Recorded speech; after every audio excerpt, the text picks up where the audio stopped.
Hello guys, welcome back to the channel. This is the story about What If Naruto Was Immortal. Naruto X Bleach Part 1. Before I start the video, please subscribe the channel for more fanfiction video and please share this video with your friends. This story was written by Kenshi 618. With any more interruption, let's start the video. Whoever said life is short obviously never had certain aspects of theirs all in order. What do you do when you've achieved everything that you've ever set out to do? Most people would say that doing such a thing would mean that it was time to rest and reflect on your life. Looking back at everything you've ever done, reveling in your victories and successes, dwelling in your defeats and failures. Pretty much just going over every part of your life, because if you've achieved everything you've set out to do that you saw as important, that is all you can do at that point. Simply reflect on the past. Well, what happens when you do that, and you keep doing that, and doing it, until you've run through every facet of your life enough times to relive it 10 times over?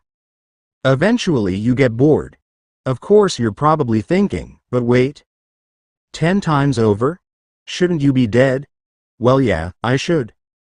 That's pretty much the point of this little tirade of mine. I'm not dead.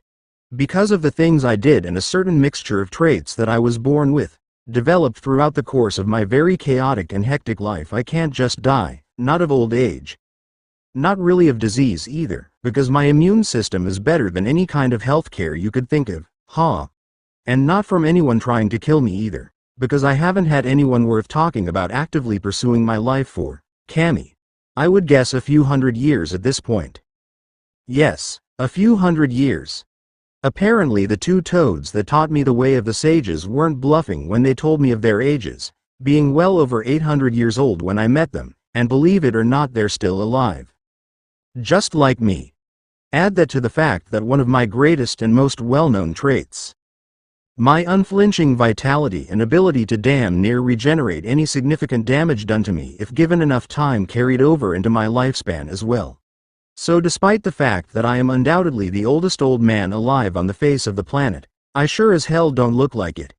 It makes it very hard for people to take you seriously when you spout proverbs and important life facts, but you don't look a day over 21 years old. Hell, these days people think I look younger than that. A blonde young man climbed off of a bus at a station, letting out a massive yawn and scratching his hair as he slung his bag over his back.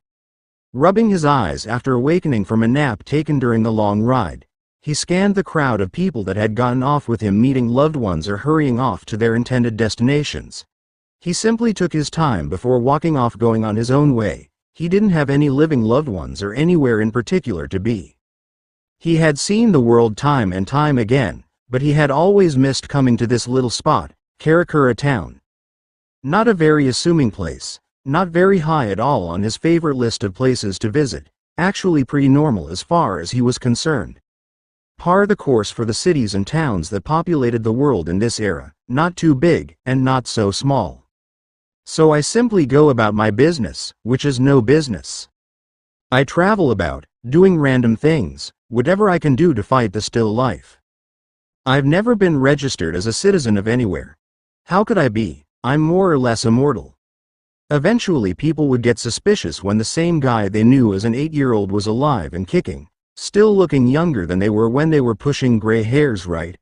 I'm more or less a drifter, making money to get to one place from the next, doing whatever interests me at the time.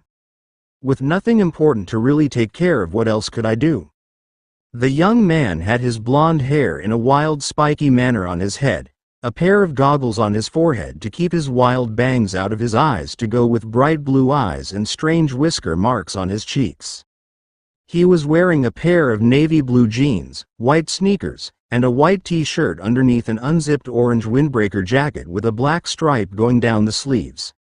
Around his neck was a blue bandana with a worn, old metal plate sewn to it. If one were looking intently at it, they could make out the symbol of a leaf on the plate. Still, I continued to cultivate the skills and abilities that I spent the majority of my embattled youth learning and living around, because you never know, right? The energy known in my time as chakra, the blending of spiritual and physical energies, began to fade from use, and while I had seen people who had used ki, or what I called yuten, yang release, the physical embodiment of the two. I had never seen anyone use both. But as I developed my skills with both, I learned the extent of the spiritual half of chakra, Inten, yin release. But I had never heard of any common name from that due to the fact that I had never met anyone that knew of it enough to name it properly. It had so many names I just decided to call it what I knew it as. Due to my more intoned affinity with Inten, as time carried on I started seeing things. Spirits, specters, phantoms, poltergeists, spooks. Of course I'm talking about ghosts, ladies and gentlemen, the deceased embodiments of the dearly departed. But instead of being scared or anything stupid like that, I was actually pretty fired up, and why wouldn't I be? I could see dead people now. The first thing I did when I came to terms with this was hightail it as fast as I could back to the lands that my people once inhabited back in my original era and see if I could see any old haunts around from back then. Unfortunately, I had no such luck. Everyone had passed on or weren't around anymore. It was for the best though. It would have been really selfish of me to want my friends and precious people to have hung around for hundreds of years with regrets, lingering all alone, bound to one place. So I kept traveling, eventually making my way to the here and now. Why is this important? Why, out of all of the abilities that I've amassed over my long life, is this the one that I'm talking about the most? Because even if death never comes looking for you, and you never go looking for it, eventually, whether either of you know it or not, your paths are going to cross. And it might not be the meeting that you expected it to be. The man walked through Karakura town, taking in the quaint sights. He had walked past a few groups of street punks that tried to leer him down, but he just walked on past them with a bark of laughter and kept on about his unassuming way. He didn't really mean to be a jerk about it, but he had faced down men with the power to destroy this city with a wiggle of their nose. A few kids with weapons consisting of, at the worst, a pair of brass knuckles or a flimsy switchblade was funny to him. He was sorry, but he just couldn't take them seriously. The fact that they had left him alone after he had done so was something of a compliment to him. Either they thought he looked like more trouble than he was really worth in the end, or he looked normal enough that doing anything to go after him wasn't really reasonable enough for a gang of delinquents. He found that the more time that had passed, the more either one of his traits from his time as a shinobi stood out. His ability to blend in and mix with general populations was becoming the more prominent trait, as opposed to having to show that he was the single most powerful person on the planet. If his face was getting too much attention that he didn't need or want, he could either make tracks from the point of interest, or make a few hand seals, and in a puff of smoke he was somebody completely different. He didn't know how many bullshit aliases he had come up with over the years, but in more recent times he started getting lazier and lazier about it and transforming into people he had met at certain points in his life and using their names. He reached into his pocket and fished out his wallet before pulling out current kinds of identification in case it came to that. Alright, so we're back to using Uzumaki Naruto on the rotation for my name again. Works for me, he said to himself before continuing along.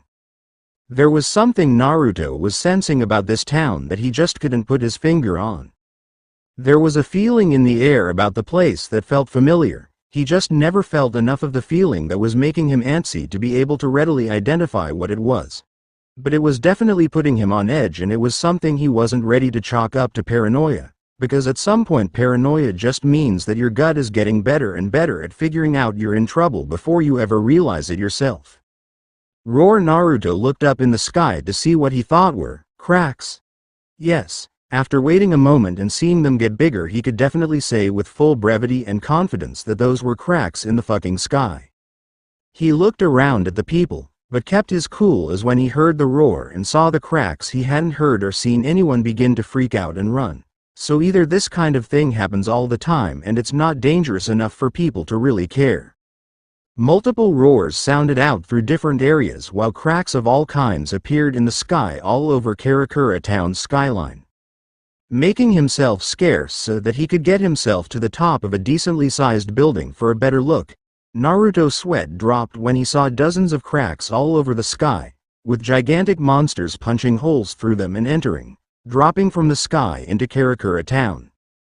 He looked down and still saw people walking about as if nothing were happening, or the more likely of the two possible scenarios. No one else can see any of this happening. I was really hoping that it wasn't the second one. I'm too old for this shit. Naruto mumbled to himself before dipping into his power for a second, his eyes turning orange. Man, these things are just radiating hatred and violent desires. He picked up from his harnessed ability to sense negative emotions. What are these things?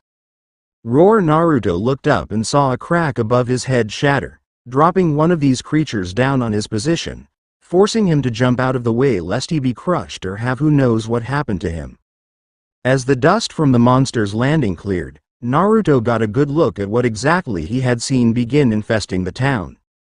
The massive green humanoid creature stood at least an entire person larger than Naruto, with a massive hole in its chest where its heart should have been, and had spikes jutting from its arms, legs, the back of its neck, and the top of its head. On its face was a white skull mask with a twisted expression. Once it saw Naruto, its eyes glowed red, letting its intentions with him be known. "Yeah, okay. Good, whatever it is that you are," Naruto said, slowly creeping back on the balls of his toes, as if he were talking to a rabid dog that he was trying to edge away from before breaking out in a run. The monster opened its mouth to reveal another one behind it. "Ah, now that's a pretty smile." The monster roared again and turned its entire body towards Naruto. "Yeah, you're going to stay there and I'm going to get the hell out of here." Naruto immediately jumped from that rooftop to another distance away in one bound, hearing the roar of the monster that was more or less demanding him to turn around. Naruto looked over his shoulder and smirked. "Yeah, you've got to get up pretty early in the late afternoon to put down Uzumaki, Naruto. Don't you know who I am?" He stopped running and turned to face the monster that hadn't begun pursuing him yet in order to taunt it in grandiose fashion. "I am the..." Roar! Naruto slowly turned around to find 3 more monsters different in appearance behind him. All of them large and hulking, and each of them with a skull mask on with evil faces. Naruto sighed. What the hell? Does anyone else have to deal with this kind of crap, or is it just me like always? XXX. Why is it always me that has to deal with this kind of shit? A teen with spiky orange hair yelled to no one in particular. He was tall and lean built with brown angry-looking eyes. Of course that probably had to do with the horde of monsters that he was currently cutting through with his oversized sword. He was wearing a black hakama, a black kasode, white socks, and traditional straw sandals. "I've been killing hollows all day long and they still just keep coming," he thought to himself as he quickly cut down the now identified hollows. "This is all Ishida Uryu's fault. After all this is over, I'm finding Ishida and kicking his ass until he fixes this." The picture of a black-haired teen with glasses, a school uniform and an arrogant look on his face taunting him filled the orange-haired boy's mind. The boy growled to himself and kept running down the street he was on. "I'm coming for you, Ishida. Don't underestimate my instincts, you bastard." XXX. An arrow of pure energy pierced the mask of another hollow, forcing it to break and the body of the hollow to fade into nothing. The black-haired teen that had been cursed out by the other stood with a bow of energy in one hand, his other drawn back as if he had just gone through firing it, with blood dripping off of his fingertips. "It's getting harder to kill them with one strike," he thought to himself. "The number of hollows is far too high for the amount of bait I used. I can't seem to keep up with just my strength and ability. At this rate He violently squashed any negative thoughts he may have been propagating in his head. No whining. I can do it. I won't lose to Kurosaki Ichigo. I haven't made a mistake. I will avenge my sensei." He then threw himself back into his hunt for hollows. XXX. Hado number 4. Byakurai. Way of Destruction number 4.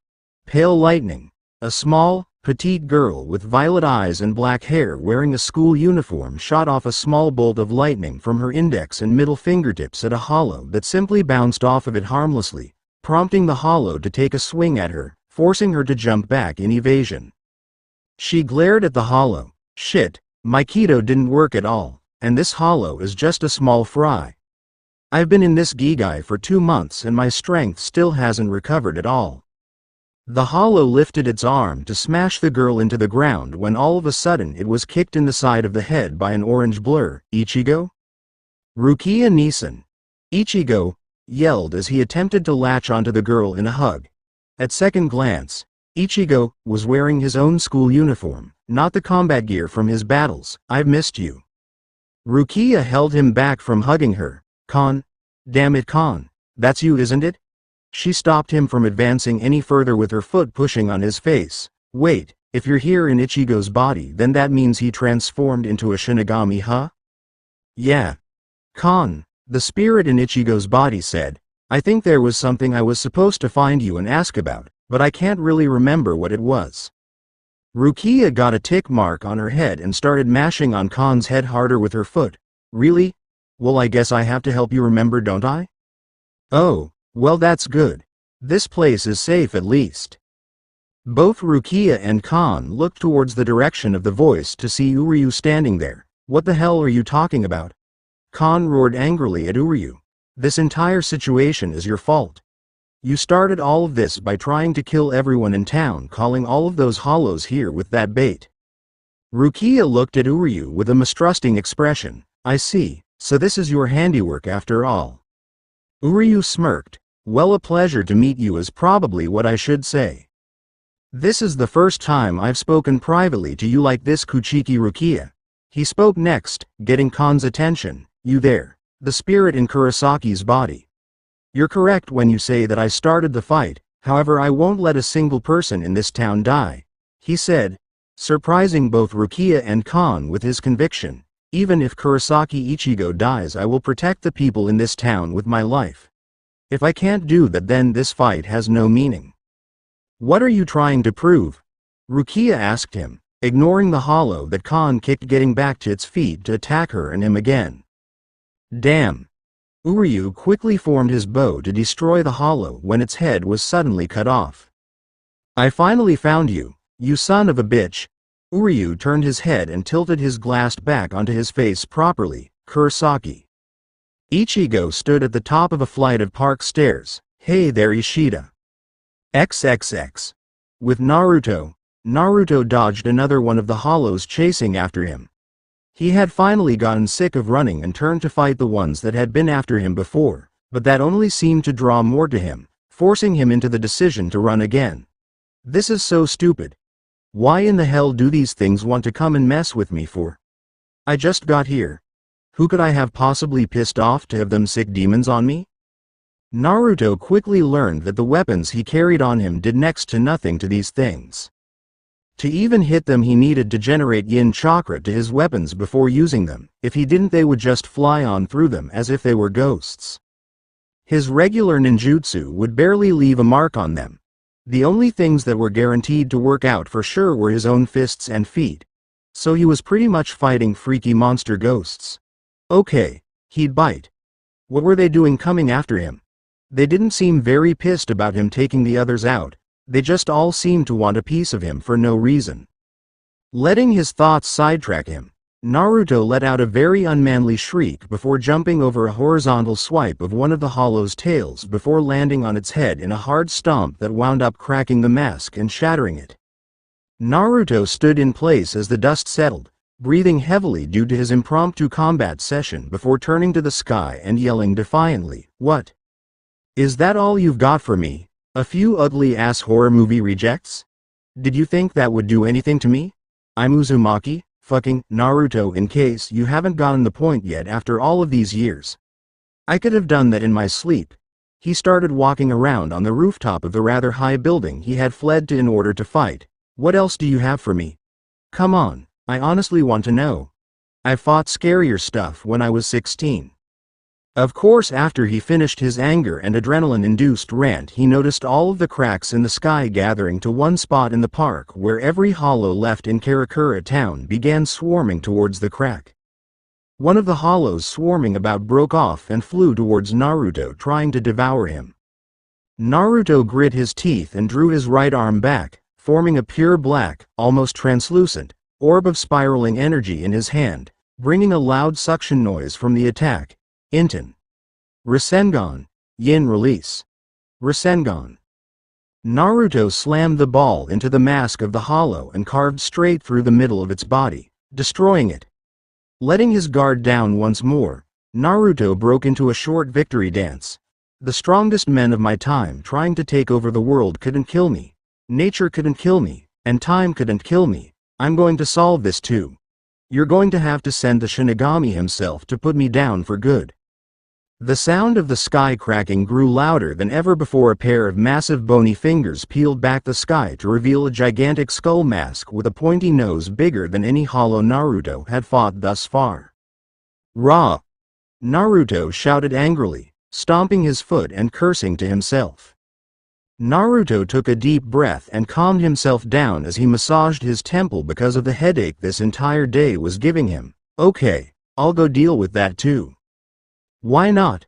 I haven't gotten a place to stay while I'm here or even a bite to eat in like 16 hours, but who cares because the sky decided to rain freaky ghosts onto me for the hell of it. Naruto made a ram hand seal with both hands. Shunshin no Jutsu. Body flicker jutsu.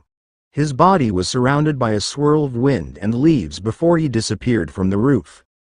After a moment, a black cat hopped out from behind an air conditioning unit and looked at where Naruto had once been standing before speaking in a masculine voice. It looks like Kazuki forgot someone when he was rounding those other kids up. And this one seems to know what he's doing, at least as far as the fighting aspect of it goes. After all, he didn't black out and he's been fighting just as many hollows as the substitute Shinigami and the Quincy. The cat blinked and laughed sheepishly. Oh right, I was supposed to help round up the spiritually aware for Kazuki, wasn't I? Oops, I'd better go catch him before I lose him for the time being. The cat ran and jumped off of the side of the building. XXX Rukia stood staring in horror at the sky as the massive hollow pulled its way through the hole in the sky. Khan came up behind her, looking at the exact same sight. What is that huge hollow, Rukia-Nisan? Rukia whispered her reply as if she couldn't believe she was seeing it with her own eyes. Manos, a gigantic hollow born from hundreds of hollows piling and mixing together.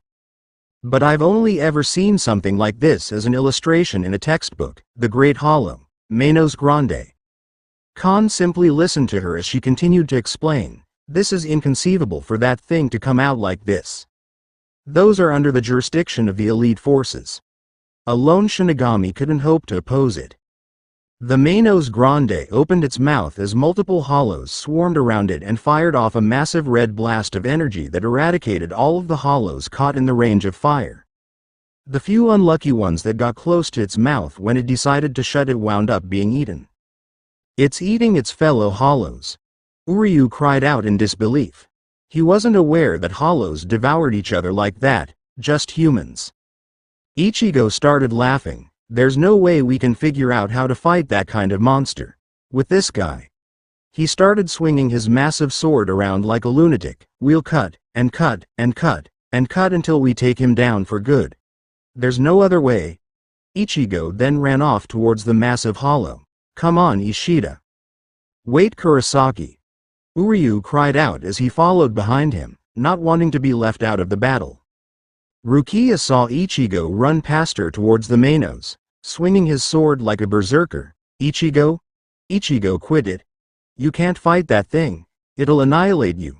Before she could try to go after him, a blond man with a scraggly beard, bucket hat, a long cloak draped over his frame, and wooden sandals stood in front of her, blocking her from going after Ichigo. Urahara. What's the meaning of this? She asked him offensively. Are you trying to get Ichigo killed? Of course not. The man replied casually. Rukia shoved him out of the way. Then move aside. This isn't an opponent Ichigo can win against.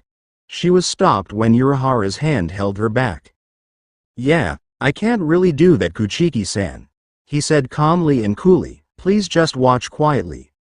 Rukia's body dropped to the ground as if she were frozen. This battle is crucial. As crucial to you as it will be for him.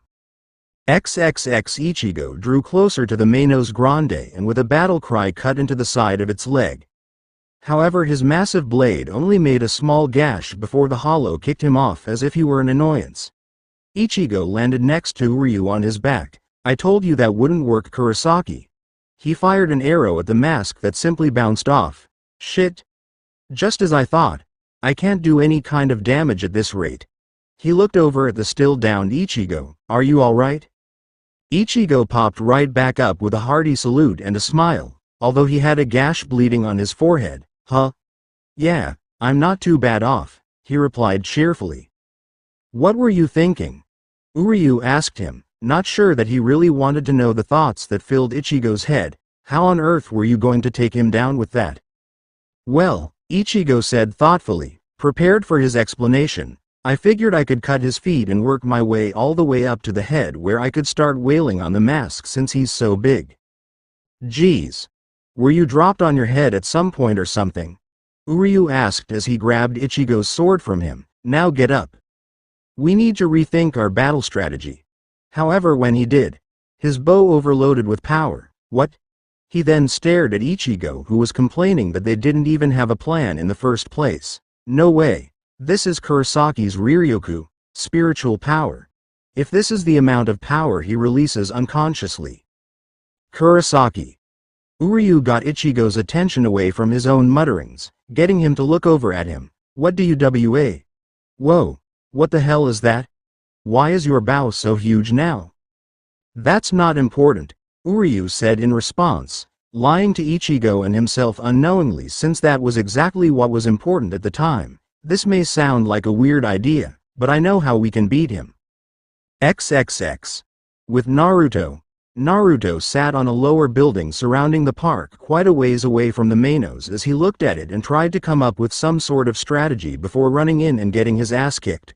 "Okay, only my yin chakra will work on this stupid thing, and I don't think that the Inten Rasengan, yin release, Rasengan, will be enough to put this giant SOB down on the first try. Sigh, and I only thought it was useful to me for seeing ghosts. I never thought I would have to fight them. I guess I should work on that when I get a chance if I get out of this." Naruto punched himself in the head angrily. How did the Rikudo Sennin learn how to use this crap? He didn't even have anyone teaching him, and neither do I. That's why I can only use it with the Rasengan, damn it. Naruto growled to himself. "Fine," he said, shutting his eyes before taking up a meditative seating position. "If that's how it's going to be, then I'm totally game for it. I know exactly what to do." Naruto let the feeling of the environment's natural energy fill him. There wasn't much to work with, seeing as how he was in the middle of a city far more modernized than the ones that existed in his time, making it more difficult than before, but it would have to do for now. Beggars couldn't be choosers in this case. He cracked an eye when he felt a weight on his shoulder and saw that a black cat had perched itself there, looking at him curiously. "Well, hey there, little buddy," he said with a grin. "Are you going to help me out with this?" The cat let out a meow as if it could understand him and rubbed up against the side of his head, getting a laugh out of him. "Well, that seems like a yes to me. Just hang out with me for a while, little kitty cat, while I get myself all set up for this." Naruto shut his eyes and began meditating. XXX. With Ichigo and Uryu. "Okay, preparations are complete. Now we can fight him," Uryu said determinedly and confidently. Uryu had managed to form an awesomely large bow, rippling with spiritual power. How did he accomplish this instead of having a regular-sized bow? "Well, you really are an idiot, aren't you?" Ichigo asked. He tied Ichigo's sword to the top of his head while having Ichigo himself hold onto it and subconsciously generate power for him to use. "Stop complaining." Uryu snapped at him irritably. "If I stay in contact with your sword and use your Riryoku, I can shoot an unbelievably enormous arrow. Now go ahead and unleash your power, control it and max it out." Ichigo looked at him skeptically. "But I never control my Riryoku." "What?" Uryu said to him in pure disbelief. "Don't be ridiculous. How else would you have managed to fight hollows all of this time?" "No clue actually," Ichigo said, completely honest. "And how should I know? Controlling this stuff is like unleashing it and stopping it, right? It would be easy if I could control it like a water hose or something. If people keep saying my power is great, isn't that because I'm maxing it out all the time?" "That makes sense," Uryu thought to himself, "but to constantly have his Riryoku maxed out all of the time and not be exhausted, what a monster." The hollow suddenly roared and opened its mouth, forming another of the red beams it had used before, taking aim at Uryu and Ichigo. "Sero, Rukia said helplessly from the sidelines. It's going to use the Sero. Ichigo, run. If that thing hits you, you won't have a chance, you'll be killed. Uryu pulled his bow up to take aim. Come on Kurosaki, this is the only way. Connect your sword to my body, Aga. He cut himself off when he saw Ichigo running at the Manos Grande once more to attack it. Where do you think you're going? The Manos Grande fired the blast at the incoming Ichigo, who lifted his oversized sword to block it. Ichigo grit his teeth and held out against the energy blast. Uryu looked on in awe as Ichigo's power began to climb. What the hell is this strong Ryotsu? Spiritual pressure. Kurosaki's getting stronger. He then realized what was happening. No, he was never maxing out his power. If he had been, then eventually it would have dried out. If he can't control his power, it means he wasn't using his power to fight. His Riryoku is always in its lowest state. If any outside force makes him exert any more energy, Uryu thought to himself as Ichigo countered and slashed back, greatly wounding the Manos Grande. He wounded the hollow. Rukia couldn't believe what she had just seen. A substitute was able to wound a Manos Grande greatly after only 2 months of being on the job and no formal training. It's retreating. The Manos had torn a hole out of the air and was attempting to retreat by climbing back inside. Get back here. I'm not done with you yet. Ichigo yelled at the Manos. I still have to kick your ass. No you don't, you gigantic ugly bastard. A voice unfamiliar to everyone in attendance called out aggressively.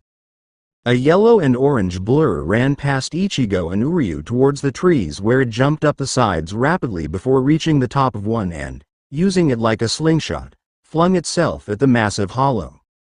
At a closer look, it was a blond boy with an orange jacket on flying at the Manos. He formed a cross sign with his fingers in the air, forming a copy of himself, and held out his hand where the copy started generating power. Eat this, Inten. Cho Odama Rasengan. Yin release. Super Great Ball Spiraling Sphere. A massive black spiraling orb twice the size of his entire body immediately formed and crashed into the face of the Manos Grande, bringing it down with a mighty roar as it died trying to climb into its portal to leave Karakura town. Ichigo and Uryu ran over to where an incredible amount of dust was kicked up from the fall of the massive Manos, where they saw the strange blonde dusting himself off with a huge grin on his face, a strange orange pigment around his eyes, and the eyes themselves strangely colored and detailed before they faded, leaving normal bright blue eyes. Man, that felt good. He shouted before sticking his arm out at Uryu and Ichigo in a thumbs-up gesture. We sure kicked that thing's ass, huh? Ichigo and Uryu looked at each other before blinking and turning back to him. Yeah, sure. Ichigo decided to ask, wait, you can see me? Who are you supposed to be? Naruto blinked and changed the thumbs up to an extended hand. Well, yeah, I can see you, samurai boy. My name's Naruto, how about yours? Ichigo. How can you see me? I'm supposed to be just a spirit right now. Ichigo wondered to himself, not really expecting an answer. Naruto kept his hand extended for Uryu, who didn't shake it, causing him to eventually retract it. Well, I saw those gigantic ghost things that were trying to kill me, so why wouldn't I be able to see you? Hollows. Uryu said matter-of-factly, what you saw and fought were hollows. Huh. Naruto said, storing this information. You learn something new every day, I guess. So what are you two supposed to be anyway? What is this? A cosplay group? Because I don't know what you two are supposed to be if it is. Uryu and Ichigo face faulted on the ground before the orange-haired teen stood first, getting in Naruto's face. I'm a substitute Shinigami. What are you supposed to be? How did you finish off that hollow like that? Because I'm awesome. Naruto said with a cheeky grin. And you're a substitute Shinigami? Naruto squinted his eyes and looked long and hard at Ichigo. Okay, I'll play along. Where's the real Shinigami then, because you look like some school kid. Naruto then dodged a punch from Ichigo, a school kid with a temper problem. And if you must know, and we're all telling each other our occupations here, I'm something of a drifter. A traveling sage, if you will. Uryu looked at Naruto in a scrutinizing manner. A sage? You don't look like any sage I've ever heard of or seen. Well, how many have you ever seen in person? Naruto fired back with a dry look on his face. Let's see. You probably expected an old man peddling charms or something, right? He got a nod from both Uryu and Ichigo. That's a stereotype, and stereotyping is wrong. I simply roam about doing good deeds and seeing the world, doing what I can to make money and whatnot. Ichigo pointed at him. You just said you don't peddle charms. I don't, Naruto admitted. Then how do you make money? Ichigo wondered. You don't look like you can do anything. What's this? He said as Naruto held an orange book out in front of him that Uryu took to inspect. How I make my money? Naruto said proudly. Yep, my sensei wrote those. I republished them and then wrote follow-ups. You can keep that one if you want. The book then connected off of Naruto's face. Ichigo's arm was still extended from the throw while Uryu was turned away to hide his undignified blush. You wrote that crap? He roared furiously. My dad tried to get me to read that smut while he was trying to teach me all of that birds and the bees crap. He said it would explain everything I needed to know. And did it? Naruto asked him, rubbing his face where the book had hit him. I didn't ever need to know that people were capable of some of that stuff, Ichigo said, having flashbacks to the things he read. Naruto nodded wisely. Well, I am a sage. I have a lot of knowledge on a lot of subjects and that just happened to be one. But those hollow things, I would rather not have to deal with them again. I've been seeing ghosts for years and I've never had to fight with those things before. Naruto's stomach abruptly growled. I haven't eaten in an entire day. I guess I'll catch you around, Shinigami, Ichigo and random guy with glasses. Ichigo tried to move to stop him. Hey wait, if you're not a Shinigami or a Quincy then what? Naruto suddenly vanished in a whirlwind of leaves. Are you? He looked where Naruto had been standing before he suddenly lost his balance and fell to the ground. What's happening? Ichigo asked as his sword started changing shape. Uryu stared at the sword. The Zanpakuto is changing shape. No. Damn it, I can feel the power from here rushing into me without me even touching it and it's stronger than before. It's going to explode. Uryu began firing arrows into the sky. I have to take Ichigo's power and stabilize it before giving it back to him until he can calm himself. Ichigo watched Uryu take his power and fire off shot after shot. Eventually his arm holding the bow started to break down from the stress put on it by overuse. Hey, what are you doing? Ichigo asked him. I know what you want to do, but don't overdo it, you'll lose your arm. Shut up, Kurosaki. Uryu yelled as he continued firing arrows, one after another. I told you already that I hate the Shinigami. And you said it yourself. If we don't live then we won't be able to fight. So you'd better live so that I can beat you. XXX Rukia dropped to her knees after watching the events that had transpired today. Amanos appeared and was defeated. Ichigo actually did a great job. Urahara nodded in agreement. Yes, but that other guy that showed up is a strange one. I don't know quite what to make of him, he said to Rukia as a black cat came nearby and made eye contact with him. He grinned and pulled out a fan that he waved in front of his face. Oh well, I guess it really doesn't matter right now. Right now I've got to fix that gigantic crack in the sky. I mean, look at that thing. It's huge. All I do is own a candy shop, and I'm expected to fix this mess? Rukia's sweat dropped and walked away from Urahara to go find Ichigo. XXX Naruto let out a sigh of comfort as he lay down on his hotel bed after a shower. Man, I didn't expect to get into a fight today. Maybe I should take that as a sign and move along faster than usual. Too bad though, I kind of like this place. If it weren't for the hollow monsters that seem to swarm this place and the fake Shinigami, I'd say this place is pretty cool. Meow. Naruto turned his head towards an open window where he saw the same black cat from earlier standing on the sill, looking at him intently. Well, hey there. I have no idea how you found me or why you would look for me, but feel free to hang out for as long as you want. He laid down on his back and looked up at the ceiling. I've got absolutely nothing important going on and I like animals. The cat hopped down off of the sill and made its way over to Naruto's bed where it hopped up and lay down right next to him. Very, very long day, he said to the cat and himself as his eyes began to close. I can see how you would think that. Still, you did quite well.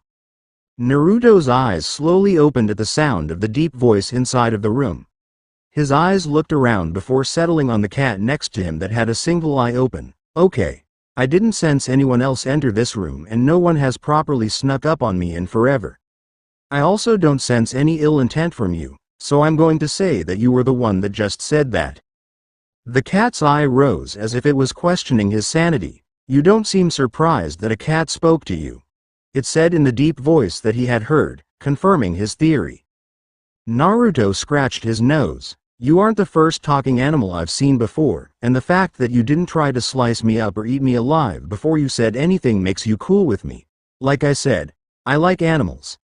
He finished, scratching the cat behind its ears. So do you have a name, talking cat? And what can I do for you today? If you think I can help, then your resident traveling sage Uzumaki Naruto is at your service. The cat got up and jumped onto his chest. I wasn't aware that one of the abilities of a human sage was the ability to see and slay hollows. I'm special, Naruto said with a grin. Well then.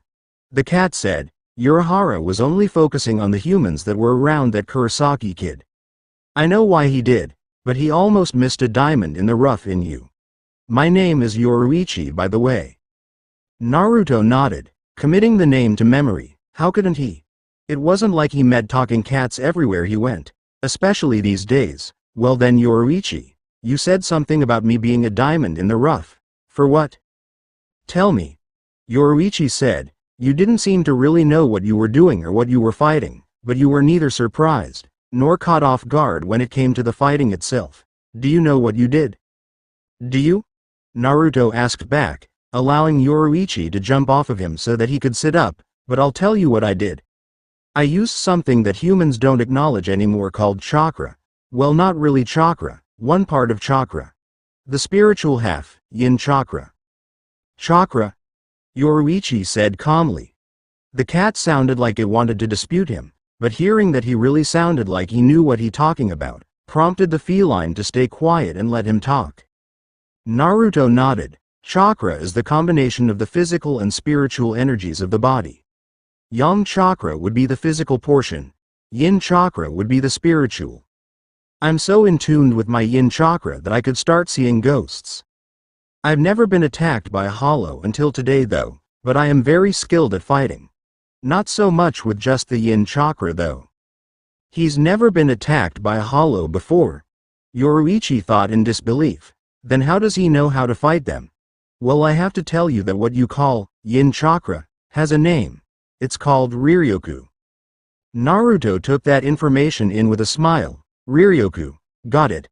I've been waiting forever to hear someone else come up with a name for yin chakra. They already renamed yang chakra. Ki is the most common name for that. But sorry, you were talking, keep going. Thank you, Yoruichi said before continuing, but I have to say. You claim to be in tune with your Riryoku, but you don't exactly know how to use it? Naruto nodded. However, that one attack you used on the Mainos was incredible for one such as you. Yoruichi saw him giving a deer in the headlights look and gave him a deadpan look in return. The giant hollow from the park. Yoruichi let off a sweat drop once his face registered the reference and gave a thumbs up. Anyway, the amount of energy output from that one attack was staggering. You used just as much Riryoku as a lieutenant and you seem to be in incredible control of it. Lieutenant? Naruto said in a puzzled manner. Lieutenant of what? Oh. Yoruichi replied, embarrassed at the slip. A lieutenant-level Shinigami. That's a very strong level. Naruto was now giving the cat a squinted eyes look. Oh, now what's with that face? That was a compliment. Naruto stared the cat down before scratching his cheek. This isn't the first time I've heard this Shinigami stuff, you know. Earlier today some kid with orange hair and a big-ass sword said he was a substitute Shinigami, and now you're talking about levels of Shinigami. All of this implies that there's more than one Shinigami, and I only know of one. He looked around his room, lifting pillows and checking his lampshade. Am I being punked? Do they even have that in this country? Yoruichi watched the blonde dart about, looking for hidden cameras, for a few minutes before finally speaking to him with the utmost seriousness. So how much do you actually want to know? Yoruichi's words stopped Naruto as he dug through the drawer provided by the hotel so that he could look at the cat. It sounds like I'm giving you a choice, but you can't just select and choose in this instance. You're already involved. You have been ever since you killed your first hollow here. Even if you don't want to know anymore, even if you don't want to listen to another word I have to say, you're already involved. By now, Naruto was returning the hardened look that Yoruichi was giving him, something that surprised the cat greatly but did not stop the lecture. All that's left is to deny it or embrace it, because you Uzumaki Naruto are spiritually aware, and there's nothing you can do about that now. Now you can either listen to what I have to say and accept everything that comes with it, or turn away from it, and everything that you would have found out about will still happen around you. You just won't be prepared for any of it. So will you listen? Or will you send this poor helpless kitty cat out into the cold, cold night? A sweat drop formed on Naruto's head as Yoruichi made it quite clear that the serious moment was over. Naruto stood, stroking his chin in thought before pacing back and forth. Okay, let's weight the positives against the negatives here. Negatives would be me getting into something that I have no earthly business learning anything about, me having to probably fight a ton more of those hollow things, me probably having to stay around here until you say I can leave once I start getting involved, me making really strong enemies. Something that I've done a very good job of avoiding for a long time, mind you, and me having to, learn. He let out a gulp of fear. The positives? Yoruichi asked him amusedly. Naruto grinned at the cat and started listing things off on his fingers. Positives. I was very bored until today. I'm a nosy bastard, so I actually do want to know this stuff. I'll probably have to fight more of those hollow things anyway, no matter how I feel about it, so knowing more about what they are exactly would be great. I'll have to stay around here, but on the other hand I've been very lonely for a long time and you seem like entertaining company, so I don't think I'll mind setting up shop for the time being. He saw Yoruichi give him a toothy grin in response. I haven't had a good fight in who knows how long, and the enemies I seem to attract, well, existence by and large would be better without them. So what do you think? Yoruichi asked him, trying to hide excitement poorly. Naruto gave Yoruichi a grave look that seemed to unnerve the feline slightly. What do I think? A cat comes up to me and tries to intimidate, reason me into something weird like this, and you want to know what I think? I think, he said ominously before breaking into another grin. I'm in. He extended his hand to Yoruichi, who placed a paw in it so that they could shake. Yoruichi hopped down from the bed after the hand-paw shake was complete. All right then. If you are really in, as you say, then I'll find you to get started later at some point.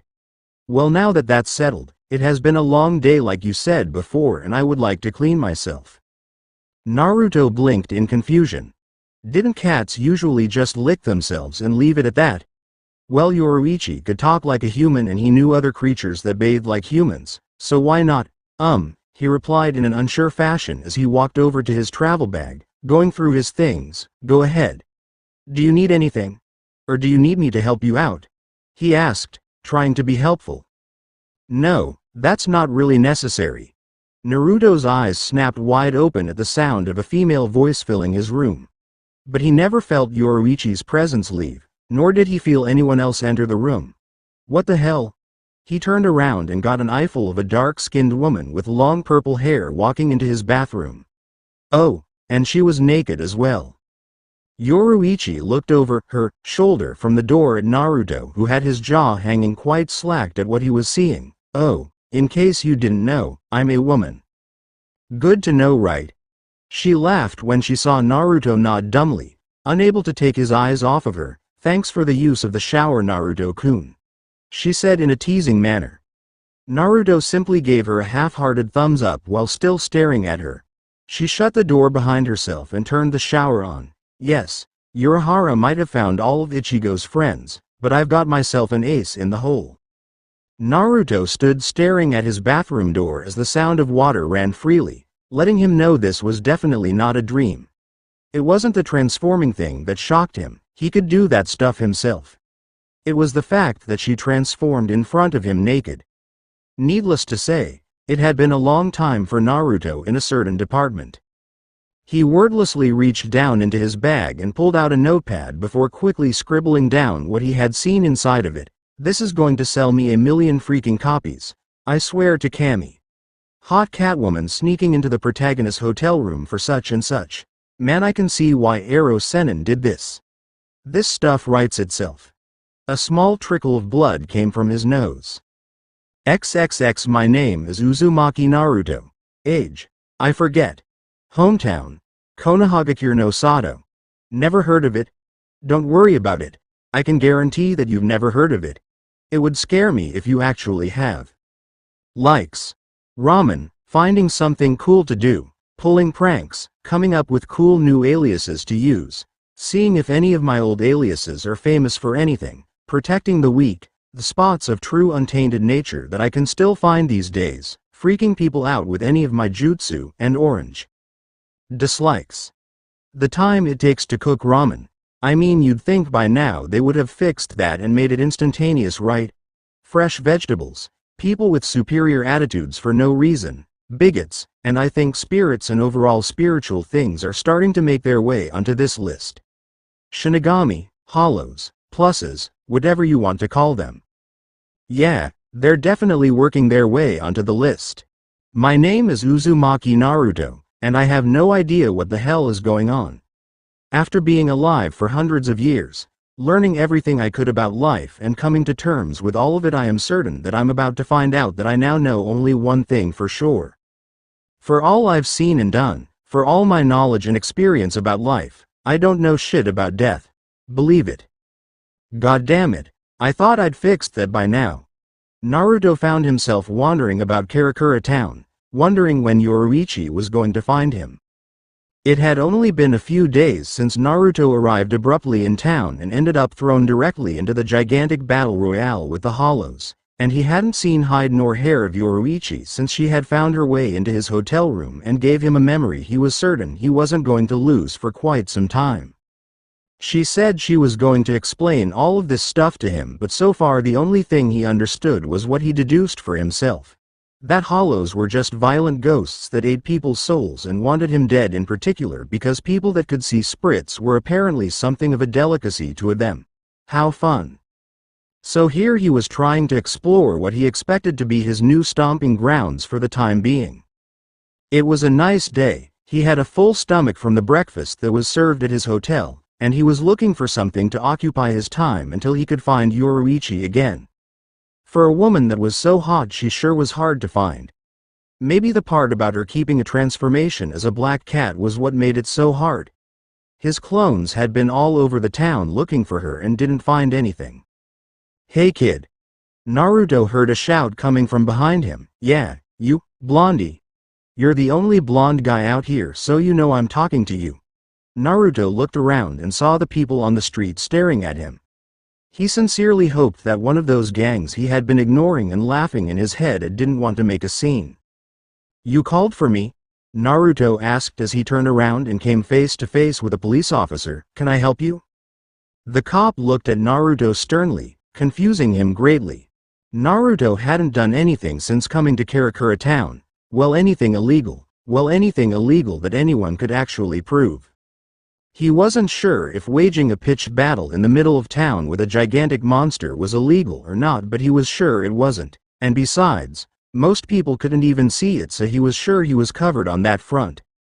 Hell, he hadn't even jaywalked, and the temptation to jump over the traffic instead of waiting for the light to turn ate at him regularly. As far as he could see, he was a law-abiding citizen. What are you doing? The cop asked Naruto. Naruto looked around as if he would see the answer in the air before shrugging in defeat. I don't know. What am I doing, officer? The man narrowed his eyes at Naruto and pointed to the side, across the street at a high school. You're supposed to be in there. If you're going to skip school, don't walk in front of the school you're supposed to be attending. Naruto's eyes widened in understanding as he pulled out his wallet and handed over an ID, trying to work his way out of this pickle. And it would have worked if he had actually been paying better attention and been more careful when making his most recent ID for the country he was in. All right kid, get in there. Naruto's jaw dropped. What? Why? You can't just ditch when you feel like it. Now get in there already. The officer started pushing Naruto across the street. Naruto was too stunned to even offer any defense against what was happening. He looked at his ID and felt like slapping himself. Not only did he set his birth date so that he was under the age of 18, he also registered himself as a high school student. Not a home-schooled person as was his usual out when he had prolonged stays in Japan. Naruto was mentally kicking his own ass as he was walked inside the building. Damn, I should have just started speaking English. People think I'm American all the time. He would have thought I was a tourist. School truly held no purpose for Naruto. Language courses. Naruto knew every language that was useful to him. He needed them to freely move around. History. He had been around for everything important enough to actually remember, so what good would that class do him? Math. Well, who needed math? As long as he could do basic stuff, who cared about anything else? He could still count all of those zeros on his check that he got for repeatedly selling his books. How many accounts did he have again? Man, he needed to check all of those things. With the money he had in there, he knew he would have gotten some kick-ass interest, and there was never. Okay kid, get dressed in this uniform. You've missed enough class, the officer said, throwing a uniform at Naruto after pushing him into the bathroom. Don't you have crimes to stop or something? Naruto cried indignantly, I don't want to be here. The officer shook his head, sorry kid, I'm a truant officer, it's my job, now what's your schedule? I don't have one, damn it, Naruto cried, changing into his uniform for some reason that he couldn't understand, maybe because he couldn't really substitute himself with a clone and escape without blowing his cover. The last time people figured out he could use chakra, well, let's just say he hadn't run that fast in a long time. You never even showed up to school to get your schedule. How irresponsible, he cried, grabbing Naruto's arm after Naruto finished changing and stuffed his clothes in his bag. Come on, I know where you should go with kids in your grade. You look about 16. Naruto was visibly crying now. When he wanted something to do, he meant something fun. School was not fun. Hell, the Shinobi Academy in Konoha was more fun than the schools that popped up throughout history after his era ended. And students had to stay in the system longer as well, and he wasn't even going to get started on college. I'm not 16, you asshole, I'm. Wait, how old am I? Damn. Okay, let's see. 16 multiplied by. He thought to himself before a door was slid open and he was tossed inside. Naruto landed on his face in front of a desk at the head of the class as the officer dusted off his hands. Sorry for interrupting your class, Ochi-sensei. But I caught this kid skipping and he doesn't even know what class he's in. I thought I could drop him here until I spoke with the principal about him. A young woman turned from the chalkboard, looking at Naruto, who was glaring at the officer and muttering what she assumed were curses under his breath. That's okay, Officer Honda. I can keep him here for the time being. She smiled at Naruto. Who knows, he might even be in my class to begin with. Naruto rolled his eyes and stood up off of the floor. Why don't you introduce yourself to the class? Naruto finished dusting himself off and coughed into his hand to salvage what little dignity he had left. My name is Uzumaki Naruto. Nice to meet you. One rather loud boy with shoulder-length brown hair looked at Naruto. Is that it? Come on man, you've got to tell us more than that, like how old are you, or where are you from? Or what's with those marks on your cheeks?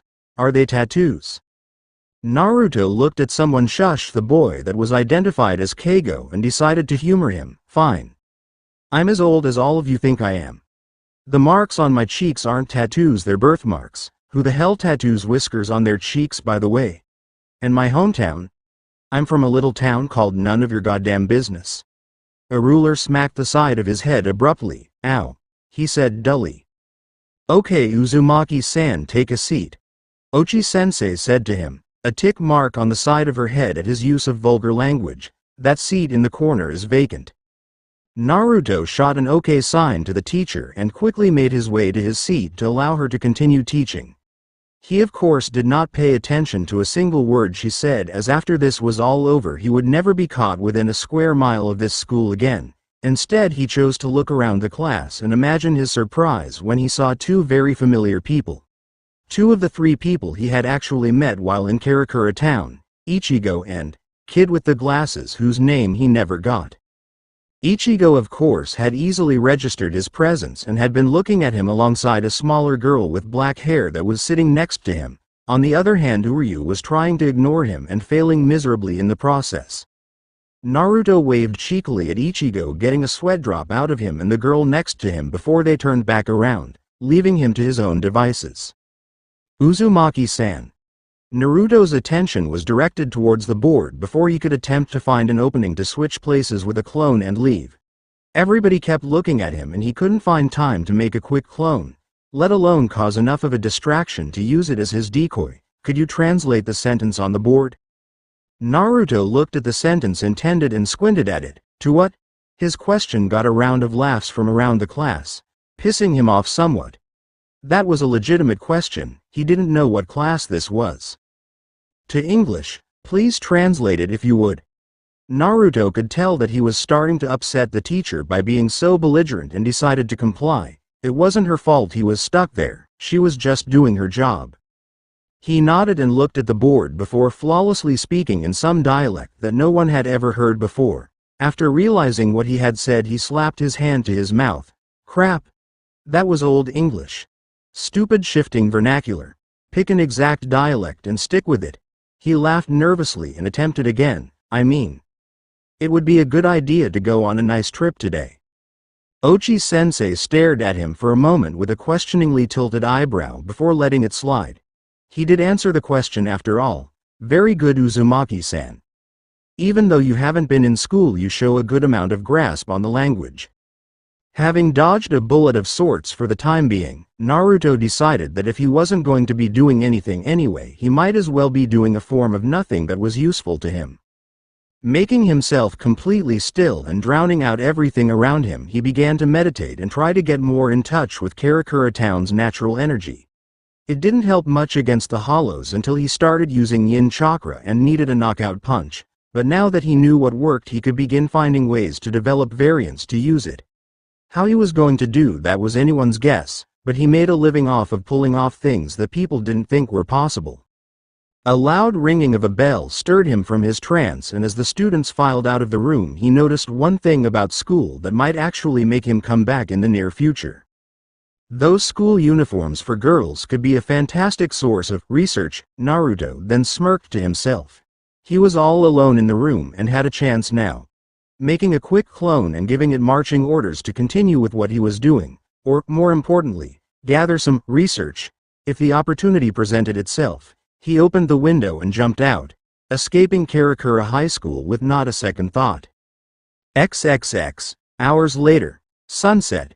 After changing back into his street clothes, Naruto took to keeping to the rooftops of the town so that he didn't get pulled aside by another truant officer out busting students or any person his age that looked like they should have been in school. For Naruto, the next bit of business he had to address was where he was going to train for the duration of his stay in Karakura Town. If he was going to be doing all of this hollow fighting, he needed to learn how to actually fight them.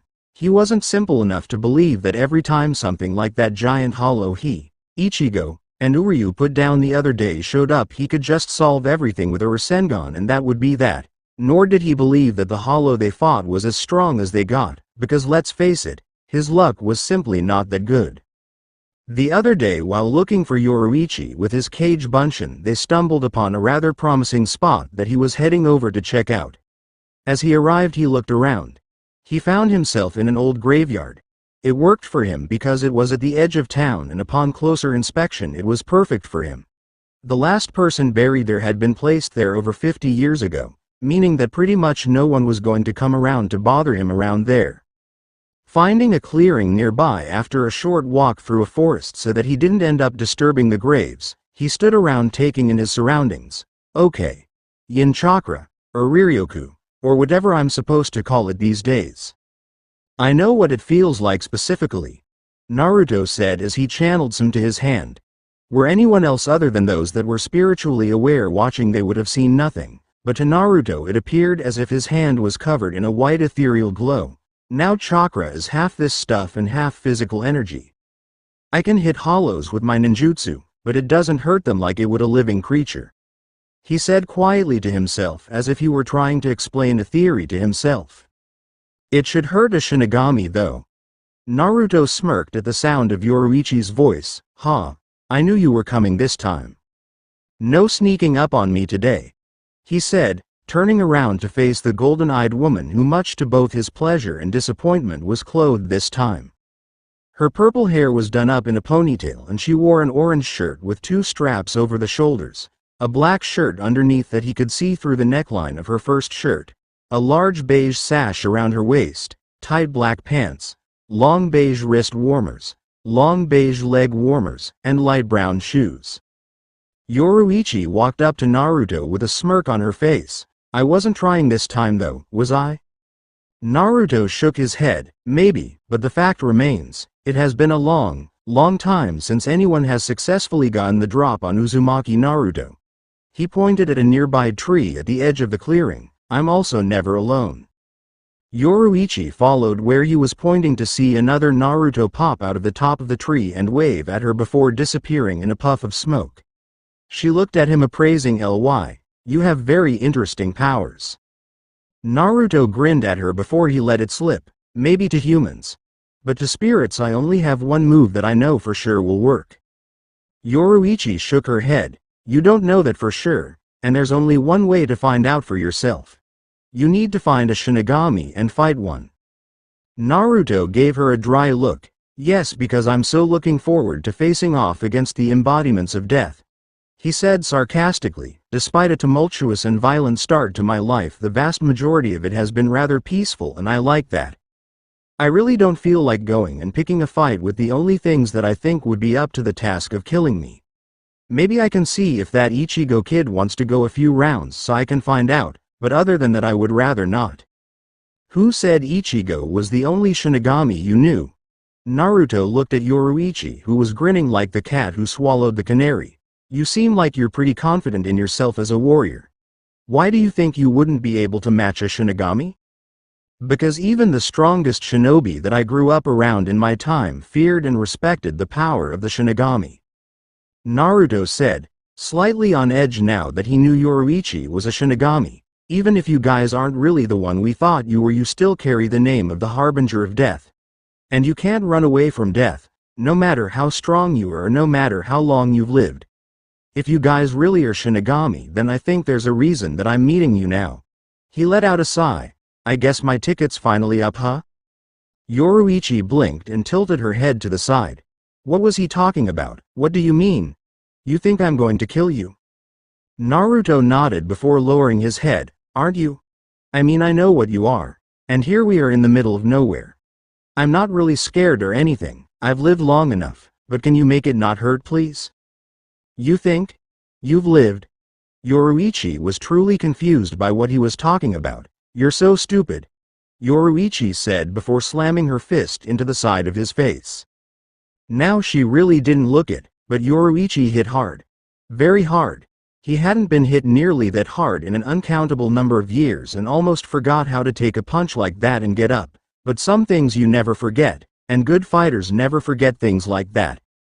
Naruto peeled himself off of the side of the tree his spine had compressed against and wiped his bloody lip, looking at Yoruichi, who seemed angry at him. "What the hell was that for?"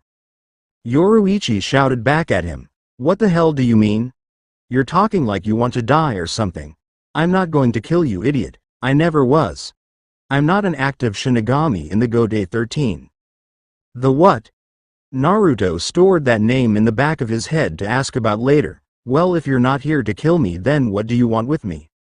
"I'm going to need your help soon," Yoruichi admitted, "but first we need to talk." "What do you mean you've lived long enough? You're still a kid." Naruto laughed nervously. "Not really. I'm older than I look." "So you're not 16. Yoruichi could see that. She had seen tons of people that aged gracefully in the realm of the living in her lifetime. "So how old are you, 30? Naruto shook his head, starting to be entertained by this. "Start multiplying." Yoruichi narrowed her eyes. "I thought you said you weren't a Shinigami." Naruto shrugged. "I didn't lie, I'm not. I'm immortal." He saw her looking at him as if he was lying to her face. "It's very complicated. I have a very potent life force, mixed with being completely in tune with nature on a symbiotic level, mixed with the greatest immune system ever conceived and regenerative powers, mixed with having an all-powerful being stuck inside of me sleeping peacefully. All of those things combined made me unable to die by natural causes. Yoruichi couldn't find a hint of a lie or humor in anything he said. He was completely serious. So how old are you? Naruto grinned at her. How old are you? I don't feel comfortable answering that to you, Naruto Oji-san. Yoruichi replied rather passively. Naruto dug into his ear unreceptively. Meh. Whatever you say, Yoruichi Obachan. He felt Yoruichi stiffen in offense at what he called her. Hey, I don't know for sure how old you are, so why can you call me that and I can't do the same? I'm pretty sure Shinigami don't die, so who knows how old you are?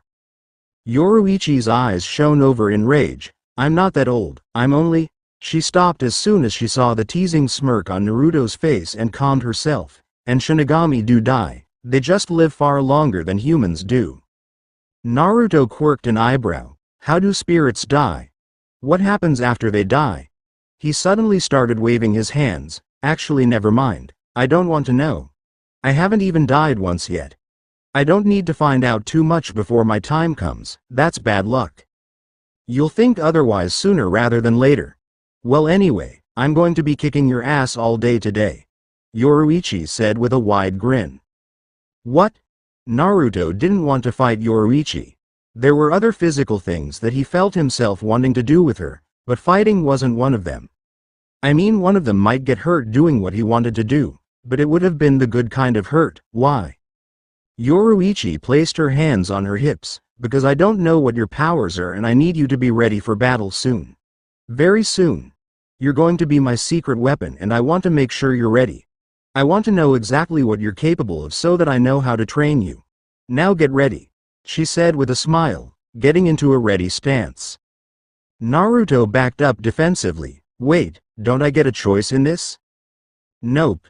Yoruichi chirped happily before blurring out of Naruto's sight. Shit. She's the fastest person I've seen in forever, was the thought that snapped through Naruto's head like a lightning bolt as he set himself up to block a kick from Yoruichi with his right forearm. Fuck, that hurt. What's she made of? Diamonds. You blocked my kick, Yoruichi said, grinning at the prospect of possibly using more skill than she thought she would need for this fight. You either have very good reflexes, or very fast, or both. Naruto found a way to grin back through the throbbing pain in his arm. It didn't matter though, in a few seconds it would be as good as new. I'm the fastest man alive, Yoruichi. He threw her off of his arm. And I would say that my reflexes suck because I'm always taking more damage than I should. With that, he blurred from her sight, getting a pleased laugh from her before she did the same to match him.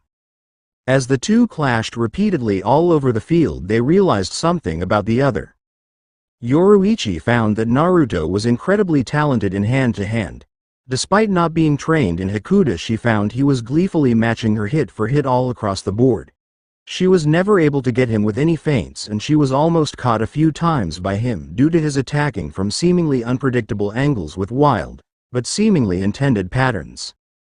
Naruto blocked another high kick from Yoruichi and tried pulling her towards him to disrupt her balance until she jumped towards him and kicked with her free leg, forcing him to let go of her other one to block that one.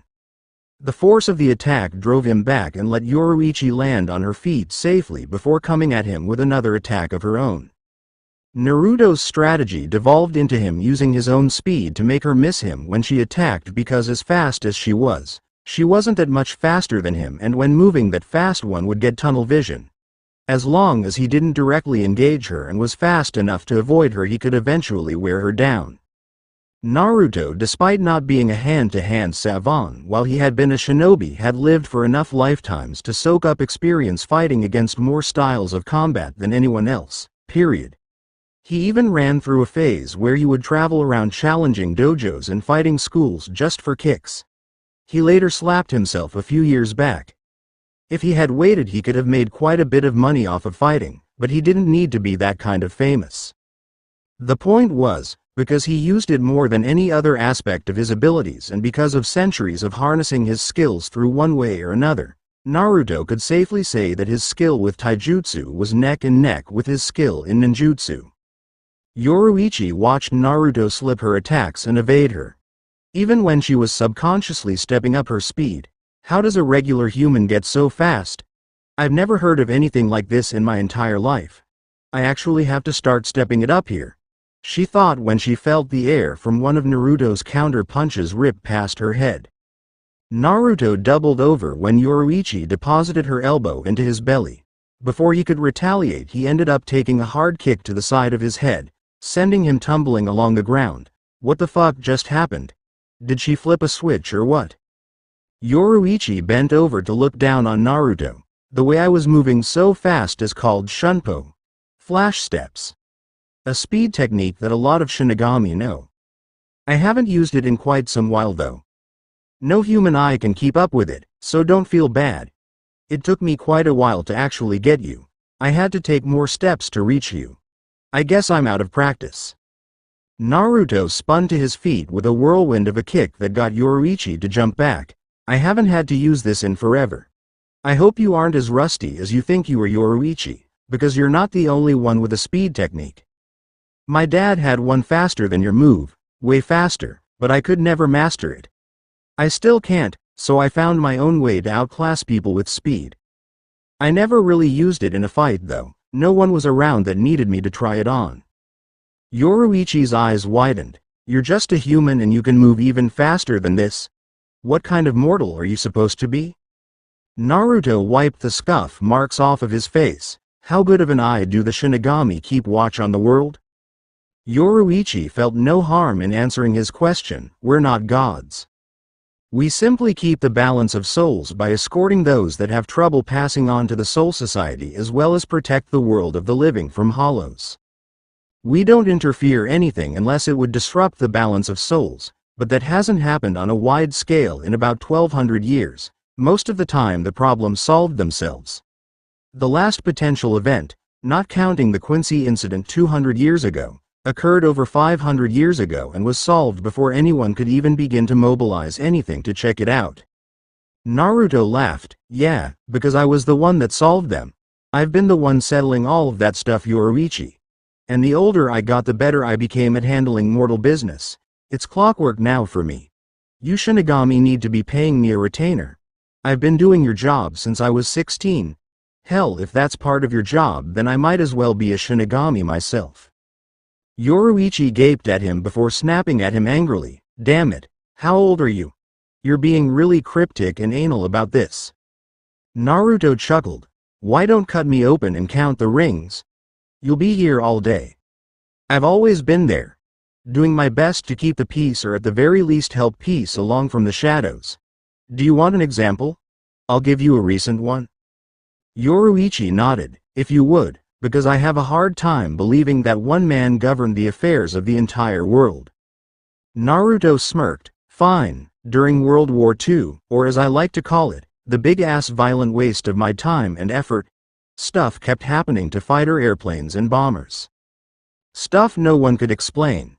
If it was going to end too many lives on one side or another and I knew about it, I or a clone of mine would be there to stop it with sabotage. The British called the accidents the work of gremlins. He then looked away. I couldn't do everything though. If I knew about atomic weapons beforehand, those plans would have been lost forever. You say Shinigami aren't gods. Well, neither am I. I've been getting reminders again and again of that fact. I might as well not be here the way things still are. For everything I stop, 5 more problems pop up and people keep going about killing each other. Yoruichi could see the sorrow in his eyes at this fact. If what he said was true, then not only was he an incredible hero for doing what he could for the world, he had also seen firsthand the most horrible tragedies and losses of life mortals could muster. How his eyes still seemed so bright and exuberant after such a grim existence was beyond her. And once again, just like that, his eyes brightened up once they locked with hers again. Come on, Yoruichi. I'm starting to feel loosened up. Use me to get yourself back up to snuff. I can take it. Because I have to do it too. I haven't had a fight against someone that could kick my ass in centuries. He gestured for her to bring it on. Go as fast as you think you can handle. That's not a good idea, she said apprehensively. You're way stronger than I figured you for, but if I started going all out against you I don't think you would last too long. Fine. Naruto said, getting her to calm down. He saw there was no need for a full-scale fight, then I'll just make you change that tune. Crap. He was bluffing, right? Let's see how fast you really are, kitty cat. I hope you like this because it took me a few hundreds of years to learn how to do it. Check out Swift Release. Jinten. Muisho, Swift Release. Shadowless Flight. Naruto's body vanished in an afterimage before Yoruichi felt a sharp pain in her stomach that sent her sliding back until she grounded her feet into the soil, stopping herself. Naruto stood back in front of her. Okay, I get the point. No more taking it easy on you, but I'm still faster than you. Naruto blurred from sight again as his voice echoed all around her. Show me then. Yoruichi laughed as she felt her fingers twitch in anticipation. I'm the greatest fast movement user in the Soul Society. Do you really think I can't keep up? I'm insulted. Don't be insulted. A multitude of voices said before many blurs flew from the trees surrounding them. Yoruichi was wondering if Naruto was really just that fast enough to have multiple after images. She wasn't that fast. She didn't know anyone that fast and it was scary. However, she then noticed that each image of Naruto had shadows and smirked. After seeing you take me on with your techniques, I have to say I'm changing my mind about being insulted. Come and get us then. The 50 or so Naruto clones around her echoed as one. They soon would wish that they hadn't, as many of them were destroyed before they even knew what had hit them.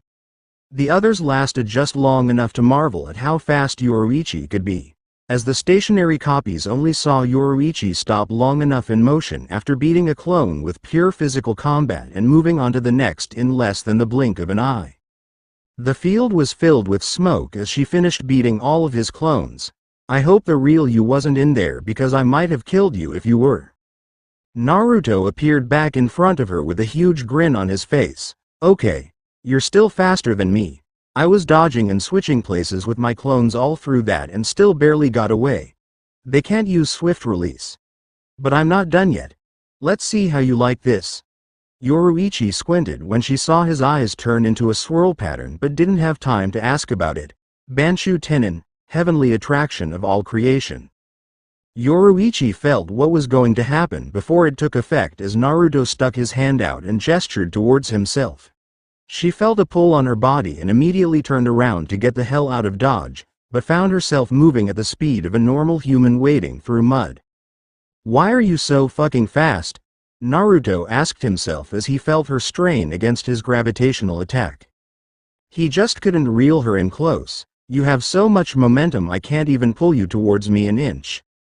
On the contrary, for all of the chakra he was pumping out just to get his attack to stay active, she was actually gaining ground away from him. He eventually let go of Yoruichi and let her dart off so fast he only heard a crack of air and saw nothing, but after hearing the groan of a tree and seeing a heavy footprint on it he could guess what she was going to do next and prepared himself accordingly. Come on. How high did you jump? Damn. Okay, 10 seconds, 9, 8, 7, 6. He could see a small speck in the sky steadily becoming bigger. Even if he dodged, the amount of force she would generate would destroy the area, and he wasn't having that happen. He didn't feel like looking for a new place to train that had this much nature abound. He liked this place, thus he hunkered down and prepared for the worst. -5, 4, 3, 2. He could see the intent look on her face as she hurtled from the sky with her leg up and ready for a heel drop. -1, 0. Shinra Tensai. Heavenly subjugation of the omnipresent god. Yoruichi almost lost control when Naruto let her go from his attraction technique, but she quickly recovered and decided to actually use that momentum for something. To kick off of a tree and take him out. If she had just jumped back off of the tree at Naruto it would have given out, so she used it to jump into the air. Even if he moved he would still wind up getting caught with something unless he was a coward and would flee the entire clearing altogether in order to avoid it, and as she guessed, he did not. He simply stood there with a frantic look on his face, as if he were waiting for something. Then he shouted his attack. All of Yoruichi's speed and combined momentum clashed with Naruto's outwards gravity attack. How much force did he generate with his maneuver? Well, it was incredibly focused, on just her, but the force behind it clashing with the force of her kicking power ended up blowing the tree leaves all about as if they were the center of a hurricane. Any longer and the trees would begin coming out of the ground by their roots. Yoruichi and Naruto bounced away from one another due to the conflicting forces. Naruto found himself smashed firmly into a human-sized hole in the ground. Yoruichi, on the other hand, was flung high back into the air, tumbling in a corkscrew motion until landing on her feet looking at the hole that Naruto had neatly deposited himself in. She winced sharply as she stood back up straight from her landing crouch. That was really rough on my legs. I can't remember ever kicking anything harder than that, but it was pure gravitational pressure. Naruto pulled himself out of the hole slowly, covered in dirt and rocks, and staggered slightly on his feet in front of Yoruichi. I hate using the Rinnegan. It fucking gives me migraines from hell. His nose started bleeding steadily. Crap. He said right before vomiting on the ground and dropping to his knees. Yoruichi ran over to him to find him on all fours breathing heavily. Are you alright? Naruto took multiple deep breaths before looking up at her, the blood from his nose done leaking. Yeah, fine. I'm just very rusty. I haven't used swift release or any of my special Rinnegan techniques in forever. Using the Rinnegan without using Sage Mode is a killer. You could have gone further? Yoruichi asked in a disbelieving voice. Naruto nodded and sat back on his knees to look at her properly. You could have too. Don't patronize me. I can see when people are stronger than they want me to see. You did just enough to keep pace with me. Yoruichi smiled guiltily. Well, I couldn't just start shooting Kido all over the field. I might just end up killing my secret weapon before I even see what he's capable of. Besides, you don't need to see any of my aces yet. They aren't exactly meant for friendly competition. Likewise, Naruto said before rolling over to the side to avoid falling out in his puke. Kami, I'm so out of shape. The effects of not having your life threatened on a regular basis, I assume. He looked up at the sky and the dark sky of nightfall in a tired manner before kicking his legs to his chest and springing to his feet. Okay, let's keep going. I'm ready when you are. We're done. Yoruichi said happily. We already know that your techniques can work on a Shinigami. Your attacks hurt. And you kept pace with me. Granted, that wasn't full speed and I'm out of practice. Being in a cat body for 100 years will do that to you. But it was still extremely impressive. All you need is to get back into shape and you're just as strong as I need you to be. Wait. Naruto said in response. That didn't prove anything. All I used on you were my Kage Bunshin, which I already knew could hit you as long as they could see you. My hand-to-hand skills, and a few of my gravity techniques. Everything I used I was sure would work. I still have a laundry list of moves that I'm not sure about, and I don't feel like testing them out in the field just to find out that they crapped out on me. Yoruichi looked at him thoughtfully. She was amazed that he still had more moves, but the chance of them not working being high was a chance she didn't feel willing to take. She also needed to ensure that he was ready for when the time came and she needed him, which she assumed would be sooner rather than later. I'll tell you what. Can you meet me somewhere tomorrow? Naruto nodded and took a card that she handed him, reading out the words to himself. Urahara shop. Hey Yoruichi, why do yo? He stopped when he looked up and found that she was gone. Goddamn, she's fast. And now it's raining. Great. He said to himself as a downpour started. Tucking the card into his pocket and checking around for Yoruichi once more, he made a few hand seals. Shunshin no jutsu. Body flicker jutsu. He then vanished in a whirlwind of leaves. XXX, they came for Rukia. They came for her and it was all his fault.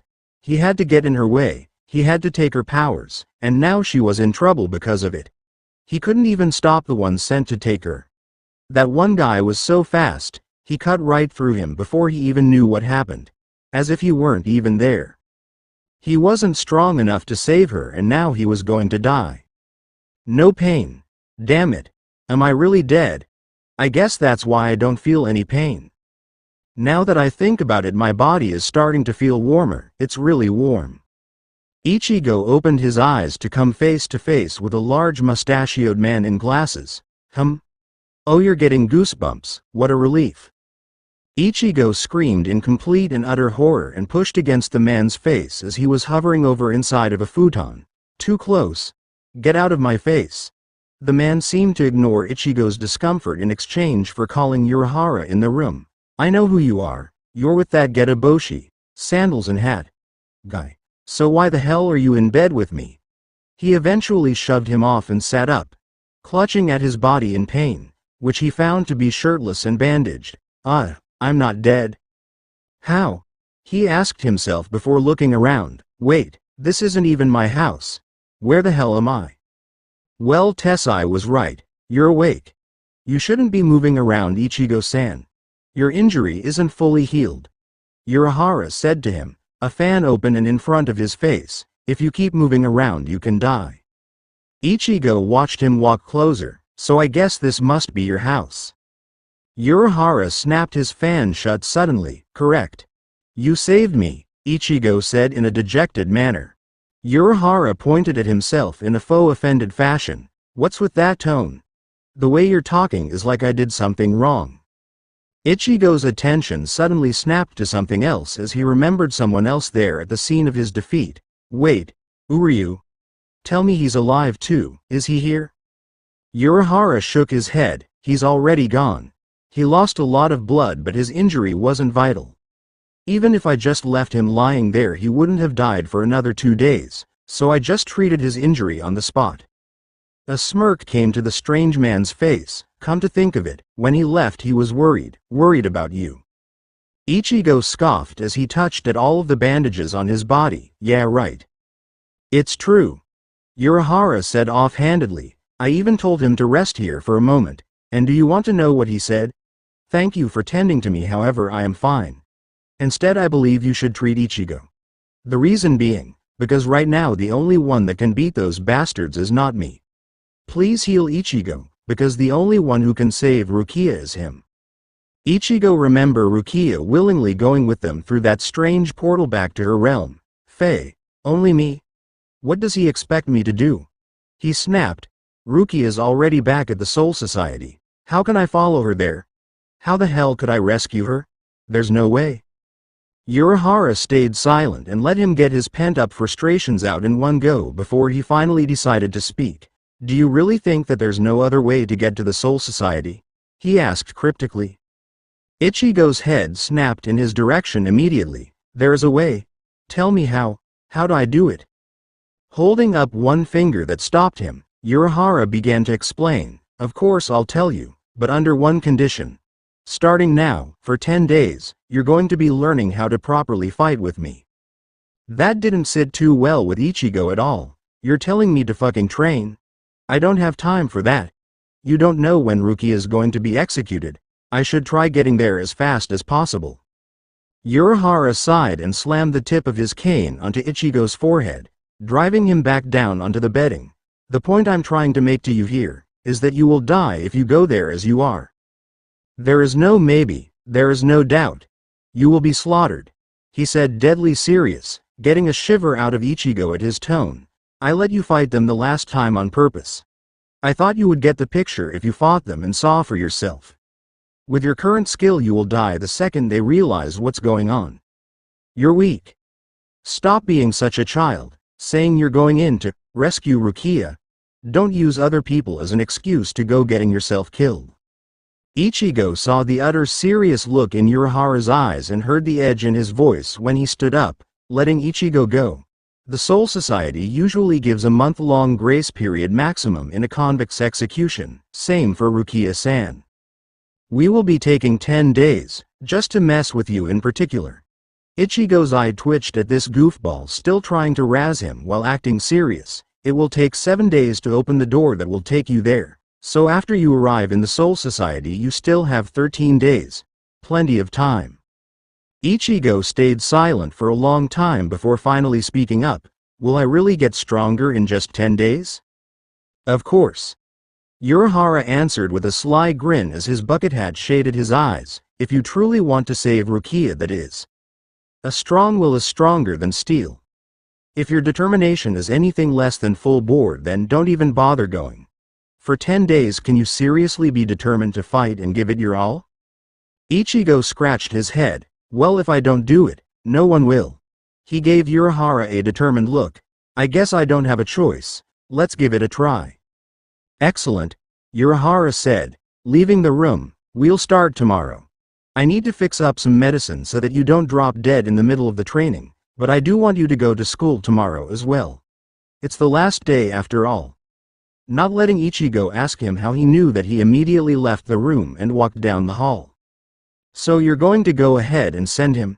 Yoruichi, in cat form, asked him once Urahara walked past her. You do know that the chances of him pulling this off are slim and none, don't you?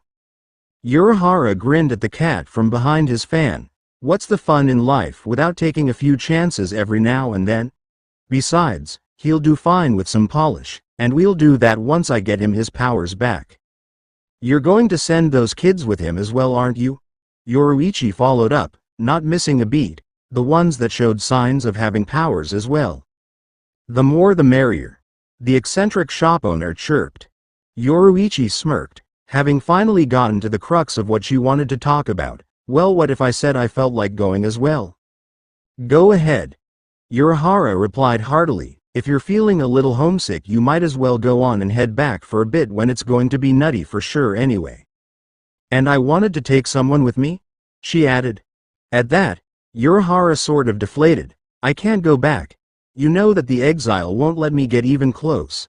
Old man Yamamoto would burn me to a crisp and lock me away if I showed back up around that place. Not you per se, she commented, getting his full attention. I found someone very interesting that I think the team would benefit from having. Benefit how? Urahara asked. Yoruichi gave him a grin with her sharp white teeth. Let's just say that he's my ringer, so to speak. XXX. The next day, Urahara shop. Why did Yoruichi want me to come here? Naruto said to himself as he stood out in front of the plain-looking shop. Hey mister, are you going to buy something, or are you just going to stand outside looking stupid all day? Loitering is illegal, you know? A young boy with red hair said snottily from the porch of the store. Naruto gave the kid a dry look. I don't even know what this place sells, so I don't know yet. Is there someone named Yoruichi around here? This person might be in cat form, for the sake of reference, he said with a completely straight face. A girl, the boy's age, with black hair and a calm look about her that had been sweeping the porch, looked up at him. Oh, I can go see if they're here, mister. Just wait for a moment. Naruto nodded and smiled at the girl. Thank you very much. Can I get your name, sweetheart? The girl started walking towards the door to the shop and turned to face him. My name is Ururu, sir, and this is Jinta. I'll be back in a moment. Who are you, by the way, so that I can relay the message? Naruto grinned at her. Uzumaki Naruto, the immortal sage of toads, balance, and the shinobi arts. Ururu bowed to him quickly and went inside to find someone to help him out, leaving Naruto and Jinta outside by themselves, the small boy glaring at him. Can I help you, kid? You don't look very tough, or like a sage. Aren't sages old men or something? Jinta said to Naruto abruptly. Naruto grinned at him. Kid, I am older than you could possibly imagine. Do not get me started, but you do remind me of someone from a long time ago. And I'm tougher than you. That's all that really matters right now. You think so, huh? Jinta said before pulling a large Kanabu out of seemingly nowhere and swinging it at Naruto. Jinta home run, he shouted as he felt his attack connect. Jinta, why are you beating a log to death with your weapon? Jinta turned around to see Urahara standing in the doorway with Ururu and Yoruichi in cat form. What are you talking about? I hit some stupid blonde guy that kept saying he was a sage. Urahara grinned and pointed. Jinta followed his finger and had his eyes bulge in disbelief when he saw a log that had been smashed up on the ground. What? But where is the other guy? Naruto appeared outside of the shop's property with a grin on his face, and the next generation of suckers learns the value of the log. Kawarimi no Jutsu, substitution jutsu, will never die. How did you do that? Jinta roared at him. And where did you get the log? Naruto walked back over to everyone else, clutching his chest in a vulnerable manner. The log comes from the heart. When you feel the pull, you just know what it is by instinct and let the log take you to the sweet, sweet sanctuary of safety. He then smirked at Jinta, and I did it because I can, because I'm awesome, because I'm Uzumaki Naruto, and you'd better recognize that. Uzumaki Naruto? Urahara cut him off right there. Is that really your name? Naruto looked at him blankly and gave him a nod, prompting Urahara to scream like a girl and run back inside of the store. Naruto looked at everyone else outside who were just as confused as he was. After a few moments, Urahara came back outside. I need you to sign these. Make them out to Urahara Kazuki, he said, holding up a collection of books and a pen. Naruto grinned at him and started signing. Sweet, a fan. I don't get to talk to many of them seeing as how my actual physical identity is a really well-kept secret. Here you go. Stay cool, Kazuki. Uzumaki Naruto, Dabbeo. Books? Jinta asked.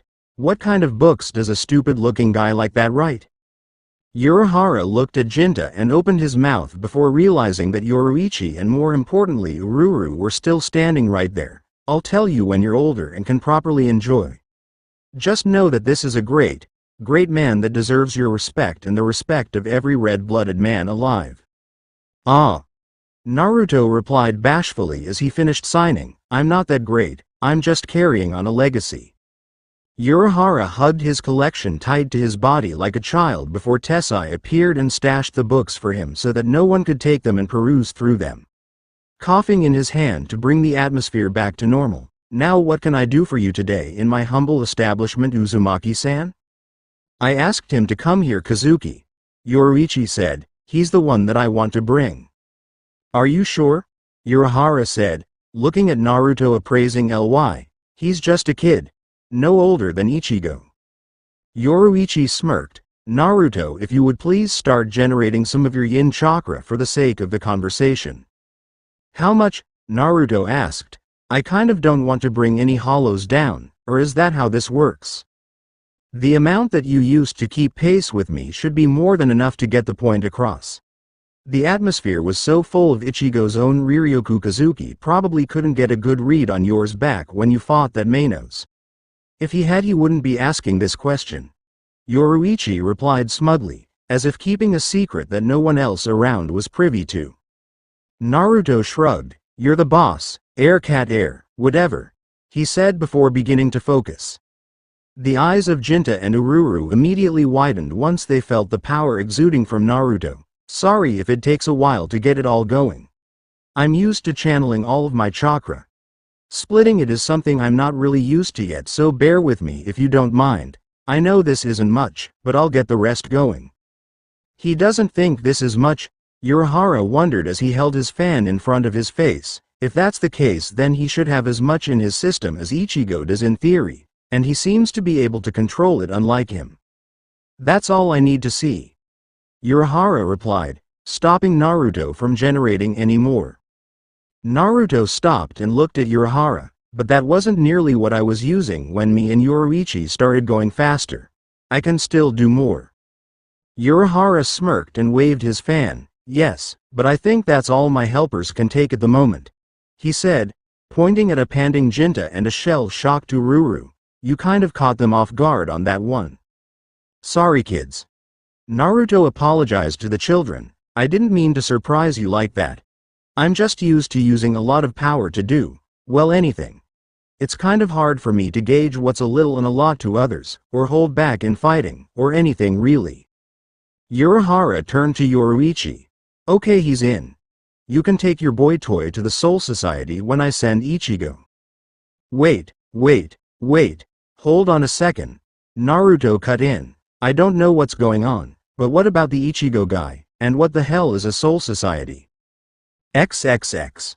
One very long explanation later. Naruto sat inside of Urahara's shop around a table with the others. After giving him the crash course of things he needed to know about spirits, they caught him up on what was currently going on. So you're telling me that the Rukia chick is another Shinigami, and she was taken back to the Soul Society to be executed just for giving Ichigo the power to save his family from a hollow in her stead. In addition to that, you're going to have the boy wonder himself lead a team that he doesn't even know about yet to go and get her back. Pretty much. Urahara replied as Ururu walked in and set down tea for everyone. So are you in or what? Naruto's eye twitched. You want me to go to the place where dead souls go? Fight not just one, not just two, not even a baker's dozen, but an entire army's worth of shinny-fucking-gami. An idea that I'm still just getting used to, mind you, with a bunch of baby-faced brats, most of which haven't the faintest idea of what it really means to be in a fight for their lives. Yes. Urahara and Yoruichi replied in unison. Naruto let out a deep breath to calm himself and lifted one hand. This is another one of those choices that isn't really a choice, is it?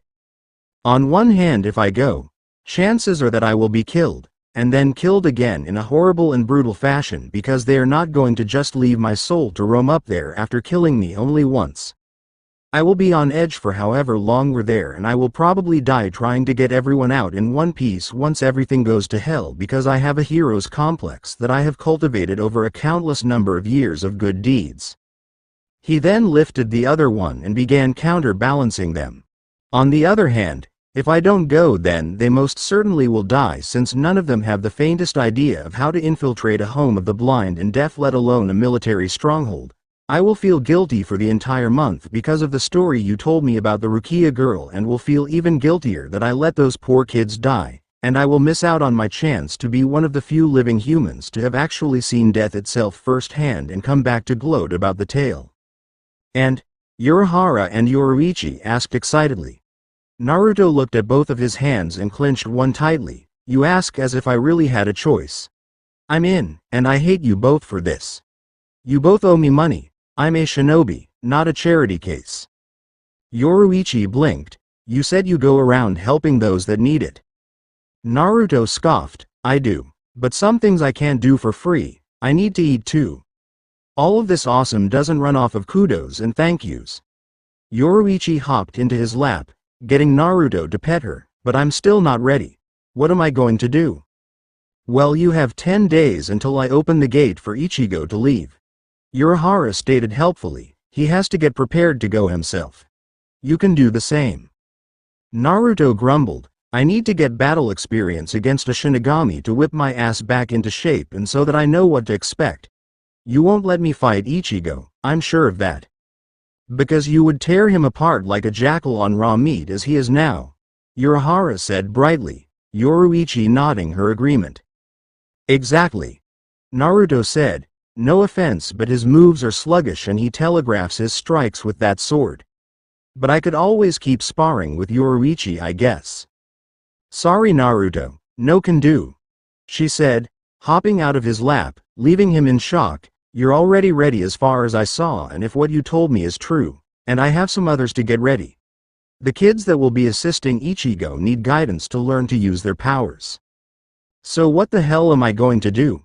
Naruto cried indignantly. Fight with oxygen for a week and a half. Urahara grinned at Naruto in a manner that didn't bode well for him. If you're that desperate for a training partner, I have an idea for you.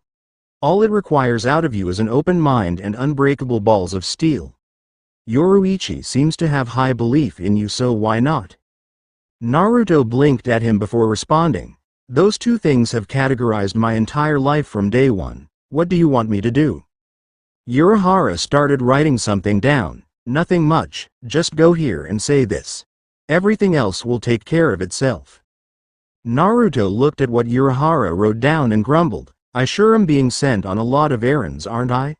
Are you sure this is going to help me? It seems like a waste of time. You won't be disappointed, Urahara replied, grinning behind his fan. Are you trying to kill my charge Kazuki? Yoruichi asked, glaring at him somewhat. Urahara feigned hurt and turned away so no one could see his grinning expression properly. Why Yoruichi, I'm appalled. I would never do such a thing to any ally of yours. Naruto-san here is a friend and I am a great fan of his. Everything I am doing is beneficial. He mumbled the next part, to multiple parties. He felt a certain presence make its way nearby. Oh, Naruto, could you hide for a moment? Someone important is here. I'll just leave. I want to see what this place you're making me go to is all about, and there's no time like the present. Naruto replied. Catch you guys in 10 days I guess, he said before disappearing in a swirl of leaves. Jinta palmed his face. Stupid idiot, now I'll have to sweep that up. Yoruichi looked at the trail Naruto left. I think I should leave as well. I have the others to prepare as well, she said before hopping out of the open window. Talk to you soon, Kazuki.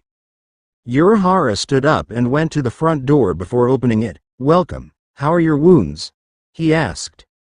Ichigo stood in front of Urahara and opened his shirt to reveal a series of faint scars. Recovered. That's good, the bucket hat wearing man said earnestly. Well, shall we begin? XXX Naruto stood out in front of a secluded warehouse, frowning as he didn't see, hear, or sense anything at all. This is a total red herring. What am I doing here? Pulling the card that Urahara had written his directions out on and what he was to say once he arrived. My name is Uzumaki Naruto and I've come to kick some Shinigami reject ass. Please line up single file and I promise it will be quick and exact. He looked at what he had just read strangely. What is this, an offer or a challenge? What did you just say, you dead son of a bitch? An angry voice roared before the door to the facility opened, revealing a short girl with blonde hair and stubby pigtails.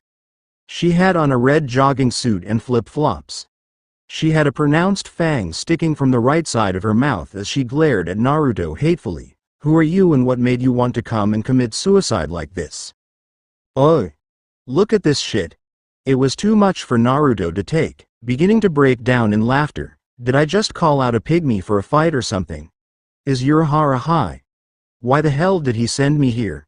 What does he think I'm going to get out of this?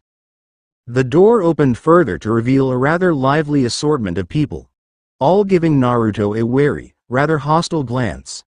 His apprehension at the people staring him down got a smirk out of the first girl that had answered the girl.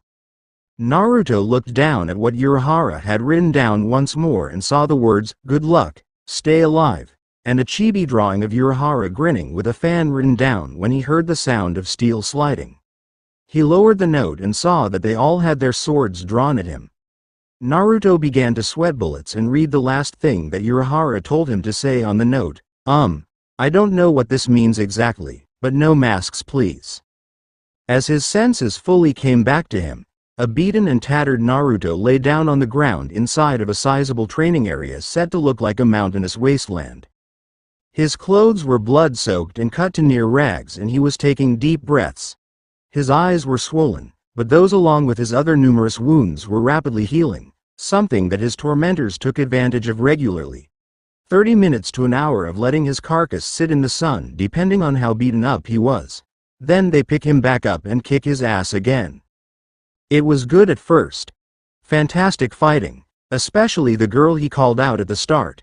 Yeah, they kicked each other's asses all over the place. It was good times.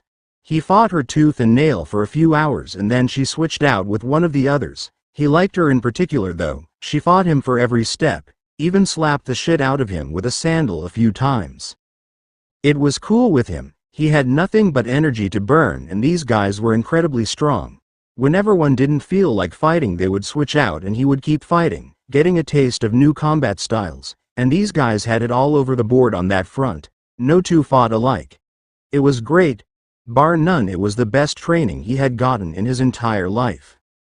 But eventually everything wears down. And fighting them each back to back, him against a fresh one every time, were not a very good set of odds for him. However, they would not stop, and he wasn't about to be a punk and call time out. No single person outlasted him. Not even an entire group of 8 people during one stretch.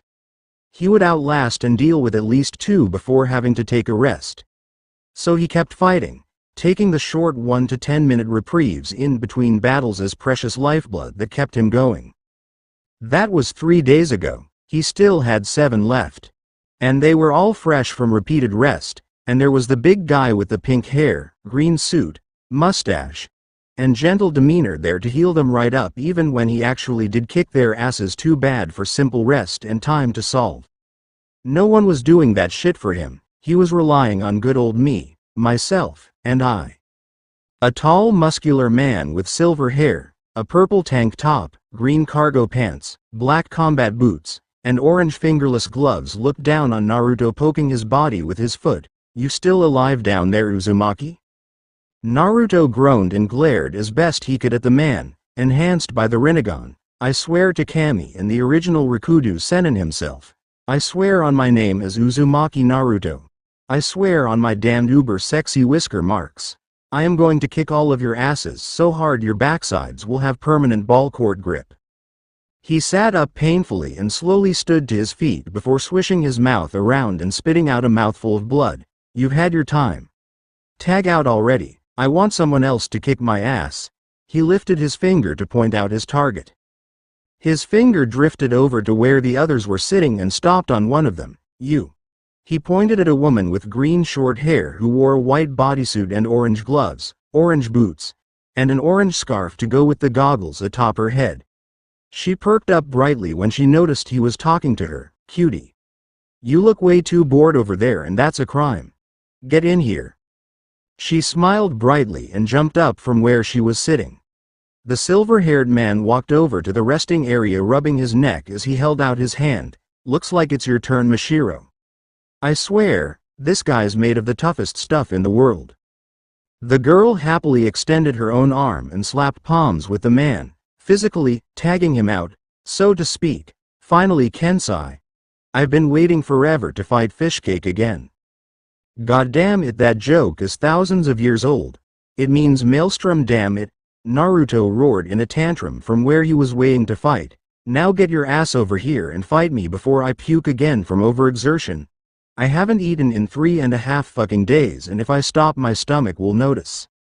"Coming," Mashiro replied cheerfully as she made her way over to Naruto. "Zanpakuto or no Zanpakuto? You haven't used it yet, why mess with a good thing?" he yelled, gesturing for her to come on. "Now bring it. Let's see if any of you can break the time record of putting me down this time. I haven't been beaten faster than 4 hours total yet for all of you combined. I'll put you down in 20 minutes, she yelled back before disappearing in a burst of speed. "I'm still using swift release and you ain't as fast as Yoruichi," he said before doing the same thing himself. Naruto met her in a clash in the middle of the field, his fist colliding with the flat of her foot. The force of both attacks pushing each other away. "You do have one hell of a kick on you though, but I'm glad to say that for the most part, my ninjutsu still works on you guys. Shinigami beware my murder face," Naruto shouted as he made hand seals. "Doden. Kusari no Yobi, Earth Release. Call of Chains." Naruto slammed his hands into the ground, forcing 9 thick chains to emerge and shoot out of the ground at Mashiro in an attempt to capture and bind her for Naruto's benefit. Mashiro, however, while not as fast as Yoruichi, was to her credit still far and beyond fast enough to keep away from Naruto's chains, dodging them completely and coming at Naruto head-on while he was focused on keeping them active. The girl was petite and very unassuming at a first glance, but so far she had been keeping pace with Naruto and even outclassing him at times using pure hand-to-hand skill and her speed, not to mention the times when she kicked him felt like he was a baseball that had been drilled for a liner. "Shit," Naruto muttered, dropping the chains and making more hand seals in a blur of fingers and smashing his hands into the ground. "Doden. Doryu Taiga, Earth Release. Mud Flow River." Because she had been making a beeline right for Naruto the entire time as he hadn't moved and she was so much faster than his jutsu. Mashiro was literally caught slipping when she slipped on the ground underneath her, which had turned into a stream of mud that was rapidly moving towards Naruto. "This is gross fishcake," she said as she found herself almost right on Naruto, who had his fist cocked back to strike the helpless girl. Well, he thought she was helpless. She never got that memo. "Ah. Damn it, I can't see," Naruto shouted as a large glob of mud hit him in the eyes. He jumped away to clear his eyes and upon doing so saw Mashiro right in front of him. "Mashiro drop kick," she shouted before driving her feet right into Naruto's body, sending him flying through the air. He didn't know how high the ceiling was and he didn't want to, thus he stopped himself in midair and simply hung there. "Hey. That's right, I forgot you can do that too," That's good. She yelled to him before taking off after him in the air to continue combat. He had learned a very important lesson here in this grueling little torture session that he was going to use for sure once he found Urahara for revenge. His ninjutsu still worked on Shinigami. At first he didn't know what the deal was with those hollows he fought, but against a Shinigami, if he could see them and he was aware of them spiritually, he could hit them with an attack, just as clear as if he were punching them. Good to know. It made the getting kicked around thing far more tolerable, and the look on their faces when he started throwing his ninjutsu around. Priceless.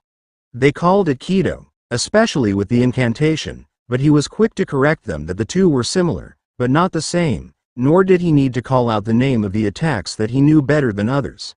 From that point forward all bets had been off, and any inkling any of them had on holding back died right there as they went hit for hit. Kido versus ninjutsu. He had bitched about his jutsu not really having effect on a hollow he had tried to electrocute when he first arrived in town, and they said they had no clue as to why it didn't work, because it sure hurt them badly enough. After the third time of getting his bell rung by Kensai, the realization hit him. Elemental advantages still exist, just in a more magnified manner because all hollows were spirits. He had simply gotten bad luck on both sides of the draw, so to speak, against the first one he tried a ninjutsu on. They were comprised of reishi, spirit particles, in its rawest, most unrefined form that could still take corporeal shape, like a biju, but not nearly as strong or able to interact with the environment at large, not made of the earthly things that people and other things were made of that had to share the same genetic makeup. Hollows didn't have that rule to follow. So hollows and their elemental affinities were more in tune than an untrained humans would be naturally. Hence why some could fly faster than others, wind. Why some were tougher than others, earth. Why some had violently effective natural defenses or could pierce through almost anything, lightning. Why some were extremely elusive and hard to get a hold of, water. And why some had body types that corresponded for attacks of incredible power no matter how weak or unspectacular the hollow itself really was, fire. It wasn't the fact that part of chakra was physical that was the problem. The problem was that if the attack he used was the hollow's element, the physical portion would be cancelled out entirely, leaving him with a jutsu that only had half of a kick to it, not enough to do damage to a hollow that shared the element. How did he think of all of this? Which of his new acquaintances helped him? None of them, unless you counted the dogged fighting that got the blood pumping in his brain to allow him to think as help. However, time between fights added up, especially when you found yourself unable to move, so in their own rather sadistic way they did help. "I'm going to knock you out, fishcake," Mashiro said happily as she blocked one of Naruto's kicks with her own. "You all say that," Naruto said with a roll of the eyes. The two continued clashing all over the field hand to hand as the others sat on the side and watched. Man. A tall man with a weird star-shaped afro, a green jogging suit, and sunglasses said as he alternated between reading a manga and watching Naruto fight Mashiro. Other than blacking out every few hours, he's been going non-stop. You've got to admit it's pretty impressive. And he took the whole revelation of a visored thing pretty well too. A blond man with a seeming permanent grin on his face and a newsboy cap smirked as he watched the fight going on. I think part of that had to do with Hiyori's foot being stuck in his windpipe during the explanation process, but I get your point, love. Sigh, I'm kind of sick of fighting him though. He's like a nuclear generator, he never fucking runs out of energy. Give him a little downtime and he's right back up in your face. That's dangerous. Shut up, Shinji, I'm not through fighting him. The blonde girl Naruto had originally picked with on his arrival said, chomping at the bit to get back in there. I haven't extracted my pound of flesh from his dumbass yet. Mashiro kick. The sound of a solid blow rang out, prompting everyone to look up. Heads up. Shinji yelled, grabbing Hiyori and holding her out in front of himself like a human shield as Naruto hurtled through the air at him. Incoming. Hachi. Barrier now. A quick barrier flew up around them as Naruto's body smacked off the side of it and stuck to it back first like a bug on glass. That was close, he commented before getting decked in the face by an angry blonde girl that proceeded to stomp on his face repeatedly. OWW. Naruto said to himself before he shook off the cobwebs and glared back out at Mashiro, for the last time. That's not an actual attack. You just shouted your own name and kicked the shit out of me. It actually has to do something special to count. It hit you, didn't it, swirly eyes? That should be special enough, she yelled back. Naruto mumbled out a reply about how he wasn't even using Rinnegan this time under his breath and looked back at the other Vizards. And you guys are lazy. You made Hachi throw up that barrier just because you didn't want to move your asses. Gah, I'm so pissed I'm going to. He was cut off from his rant by blood jutting from his nose and his body falling off of the barrier to the ground. Yes. I'm the one that finished you this time, Fishcake.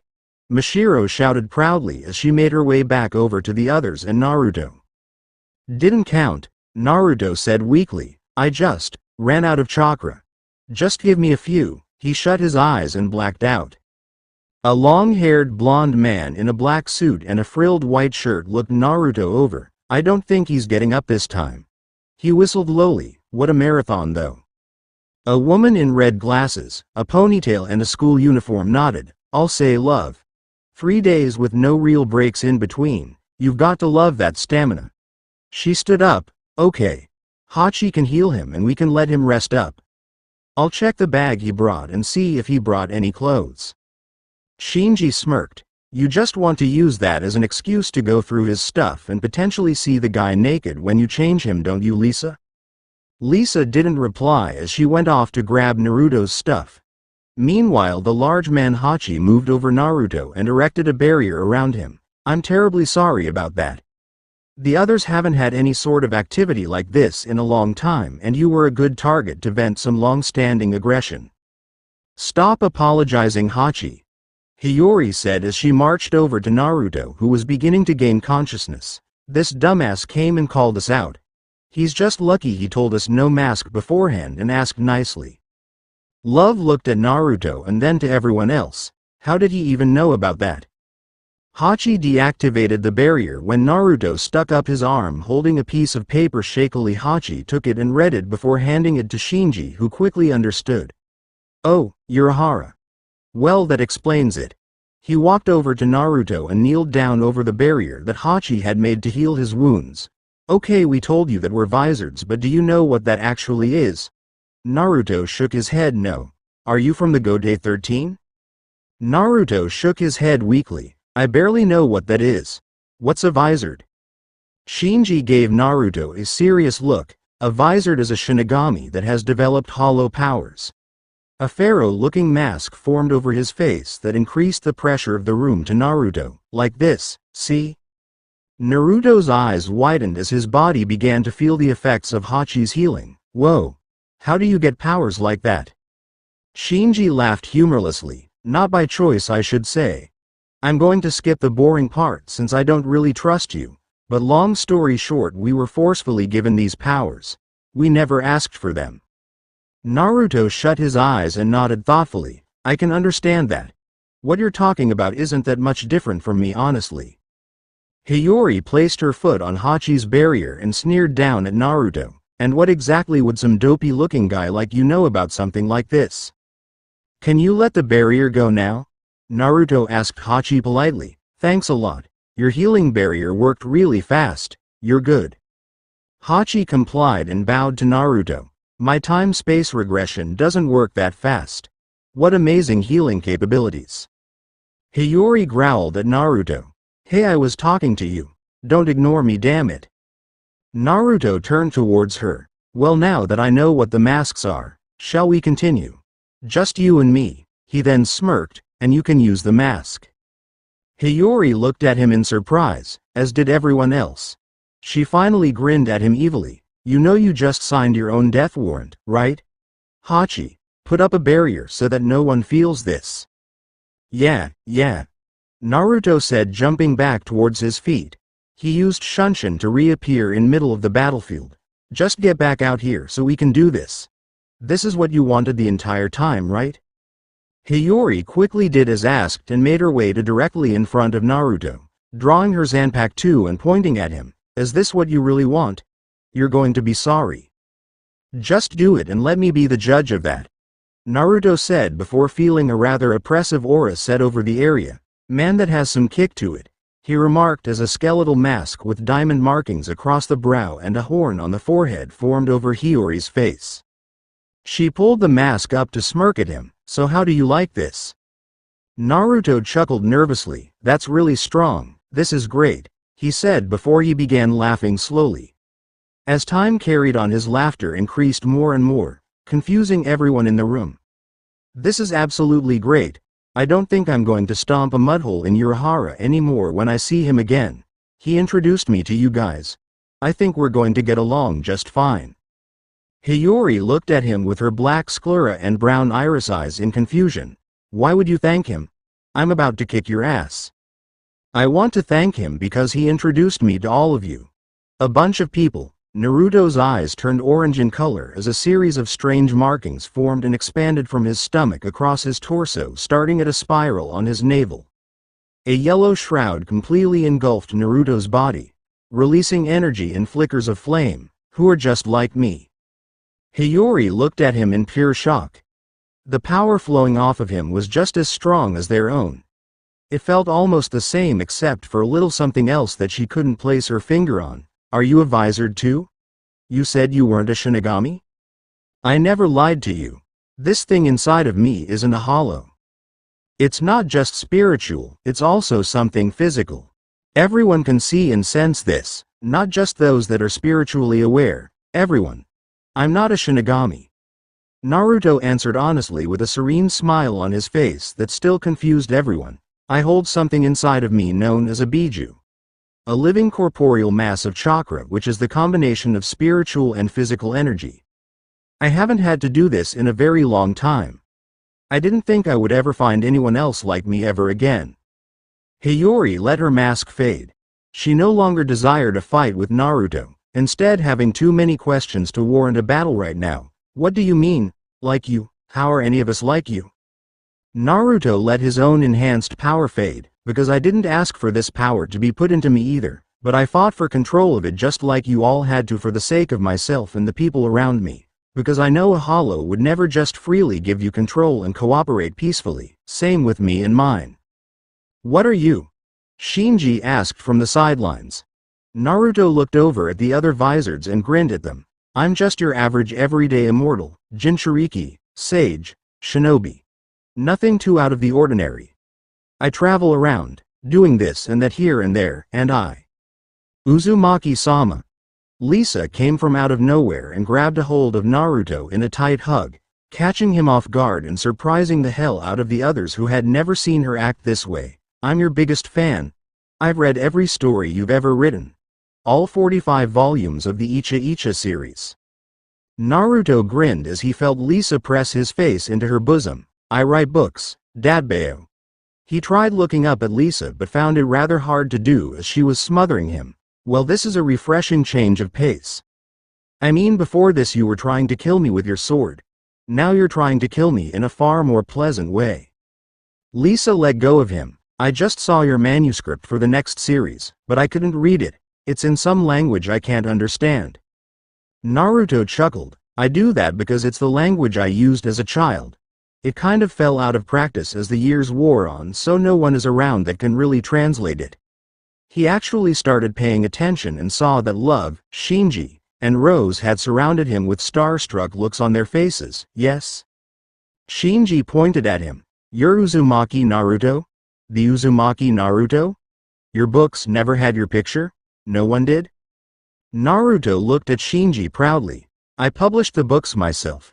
My sensei wrote the first volume that had the first 3 books. I just kept re-releasing them over and over again throughout history before I started writing my own follow-up volumes like 150 years ago. People kept on thinking that it was just a passed-down pen name for anonymity, but no, I'm immortal. He laughed maniacally before calming himself. Can we have your autograph? Love and Rose yelled at him, brandishing books for him to sign. Naruto nodded and immediately made a Kage Bunshin that signed in his place. Lisa sidled up to his side, looking away from him in an indifferent manner that was spoiled by the blush on her cheeks. So how exactly do you get the inspiration for these books? Naruto rubbed the back of his head, because I've been alive for a long, long time. And in that long, long time I have seen and done many, many things. Things that I have chronicled in some way in book form. All of the stuff that happens in those books is stuff that is loosely based on things that I've done. Every separate volume of adventure arcs is a separate adventure of mine. Shinji got in his face excitedly. So the stories about the wandering warrior traversing the desert kingdoms? Naruto nodded. Yep, me. Love did the same, and the ones about the man traveling the American plains in the expansion era, mingling with pioneer and Indian alike? Good times, Naruto admitted, except the pioneer men were really kind of assholes, but Indians are totally cool. Rose rounded them out with his own question, what about the series in Renaissance Italy and Germany? Naruto pointed a thumb at himself. Yo. He then shivered slightly. Bubonic plague was gross. Good thing I'm so healthy and clean. And, Lisa added questioningly, you did everything in those books? Naruto looked at her and gave her entire figure a once-over. Would you like to find out? It has been a long time, but there are some things you never forget how to do. Instead of an answer, he took a shot to the face from a sandal that sent him flying. Getting up to his feet angrily, he glared at Hiyori. Stop hitting me with that damn thing. Stop being a pervert. Hiyori yelled back, brandishing the offending footwear threateningly in his direction. Naruto shook his fist at her. Not being a pervert is boring. Maybe you should try it. You might not be so high-strung if you actually got some every now and then.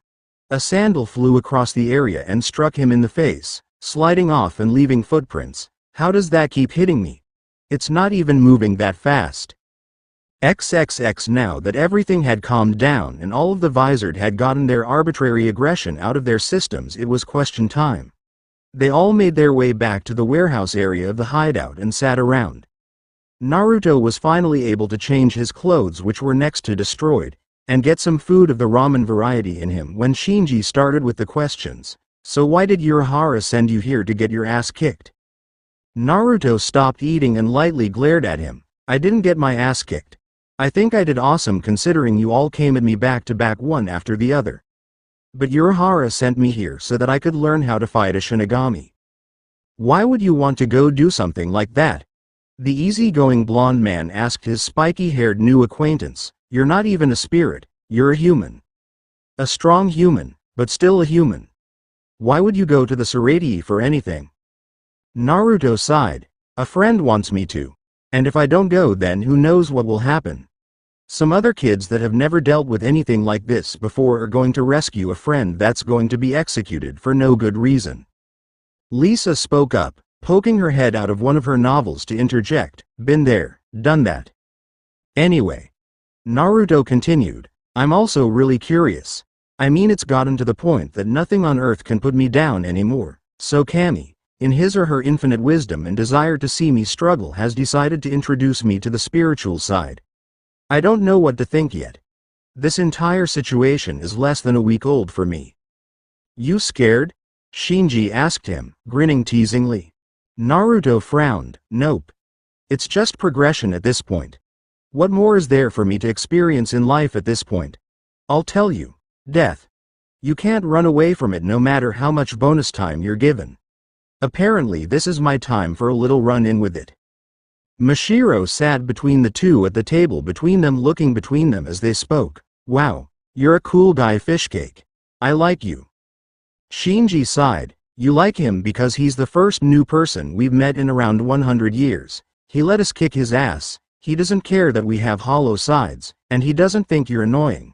He let a grin find its way back onto his face. I think I like him too. Me too. Love, Rose, and Lisa all chimed in, holding up autographed copies of Naruto's books. Kensai growled at the rest of them. How can you just accept the guy like that? He may have that strange power inside of him, but it doesn't feel anything like ours. It feels like our opposite, full of life. Naruto looked over at Kensai and stopped chewing his food. Well, that's because I used the yang cloak of my Jinchuriki form when I used it. It's easier to make the yang cloak than the other one that I have, and when I make the yin cloak, the cloak made out of Riryoku, It burns through my chakra faster than the other that's more akin to pure ki, which is yang chakra. I find more of a use with the yang than the yin too. You can't hold your form forever either, Kensai said, more to himself than to Naruto. Just like us, are you sure you're not really our predecessor or something? Because the things that you're saying about this power in you seem more and more familiar. He shook his head when he saw Naruto staring at him blankly with noodles hanging from his mouth. Never mind. Naruto shrugged and finished off his noodles before beginning to slurp down the broth, while Hiyori kept pacing around the warehouse muttering, well, I still don't like him. I don't trust him. What if he's been sent here to destroy us off of orders? He could just be trying to befriend us to learn about us before he takes us out. Naruto finished his food with a small burp and looked at Hiyori. No one gives me any kind of orders, I do what I want. I wouldn't do it anyway. I would rather fail my mission and deal with the consequences than kill you, even if it was a mission. It's not, I just came here because of someone else and I'm not disappointed. He grinned at Hiyori mischievously. I told you already. I like you guys. Hiyori looked at him in shock before turning away muttering something about blonde dumbasses. Naruto could have used that to pick on her, but decided to let it slide for now. Shinji crossed his legs as he sat in his chair. So you seem plenty good enough in a fight to all of us. What are you going to do for 7 more days? I don't know. Naruto admitted, scratching his head. Urahara never said whether or not I could show up early, so I guess I'll stick around here if you'd let me.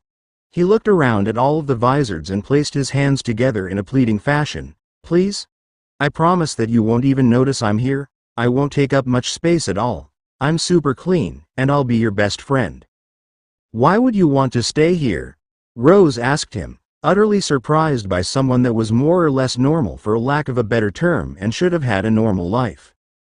Naruto's answer was plain and simple, because you guys are awesome. I really don't want to have to find another hotel to stay at. I'd actually like to hang out for a while.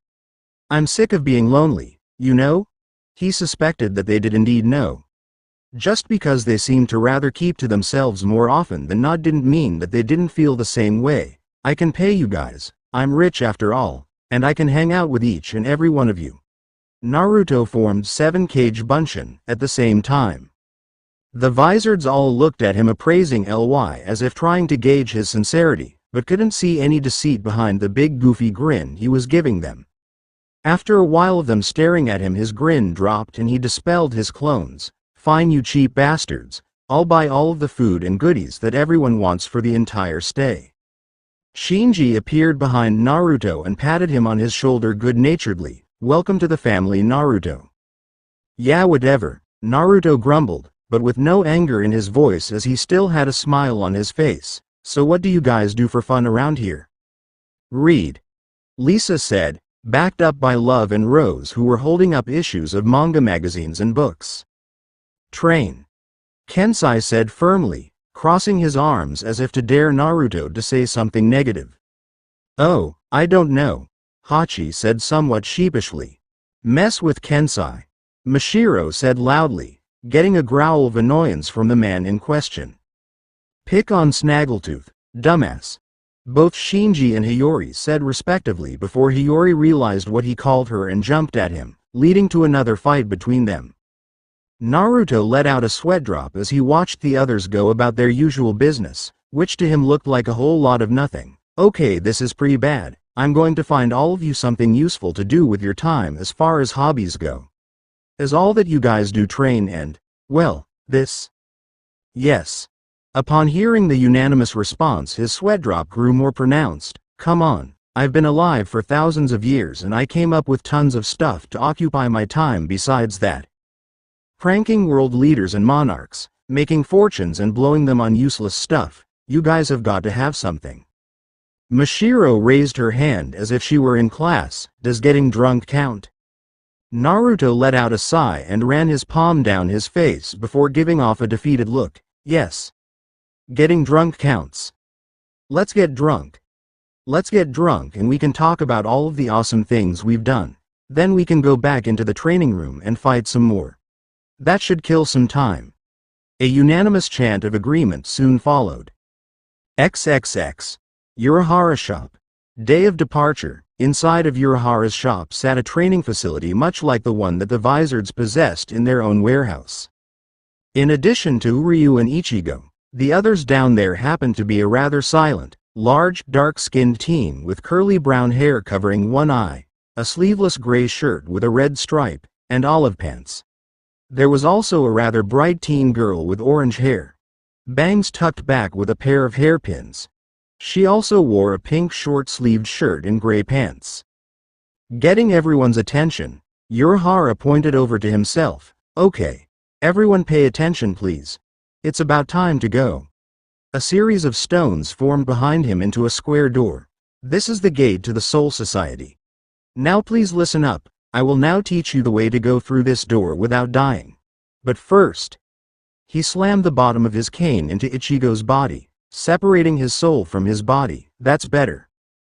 The others were all picking with his body, marveling at how he was separated. "Why are you guys messing with my body? Focus!" He yelled in annoyance. Who said they could just poke at him freely like that? Khan appeared in teddy bear, lion form over Ichigo's shoulder. "Right. Because that body is going to be mine for the time being. You guys shouldn't touch it, everyone except Orihime-san. She can touch it," he said, pointing at the girl. "Khan, why are you here?" Ichigo asked the plush toy as the others started to freak out at the sight of a talking toy. "Why?" Khan said indignantly. "I'm going with you of course. Do you really think you're leaving me behind? I will brave the difficulties of the Soul Society and..." He was cut off by Chad, the large one, grabbing him and looking at him intently, forcing him to scream out in fear. "Hey!" Urahara shouted and waved, trying to get everyone's attention. "You can look back over here now. I'm trying to explain how the door works here." He settled down and got back into explanation mode. "As you know, the Soul Society is the world of the souls, so in order to be there you actually have to be a soul.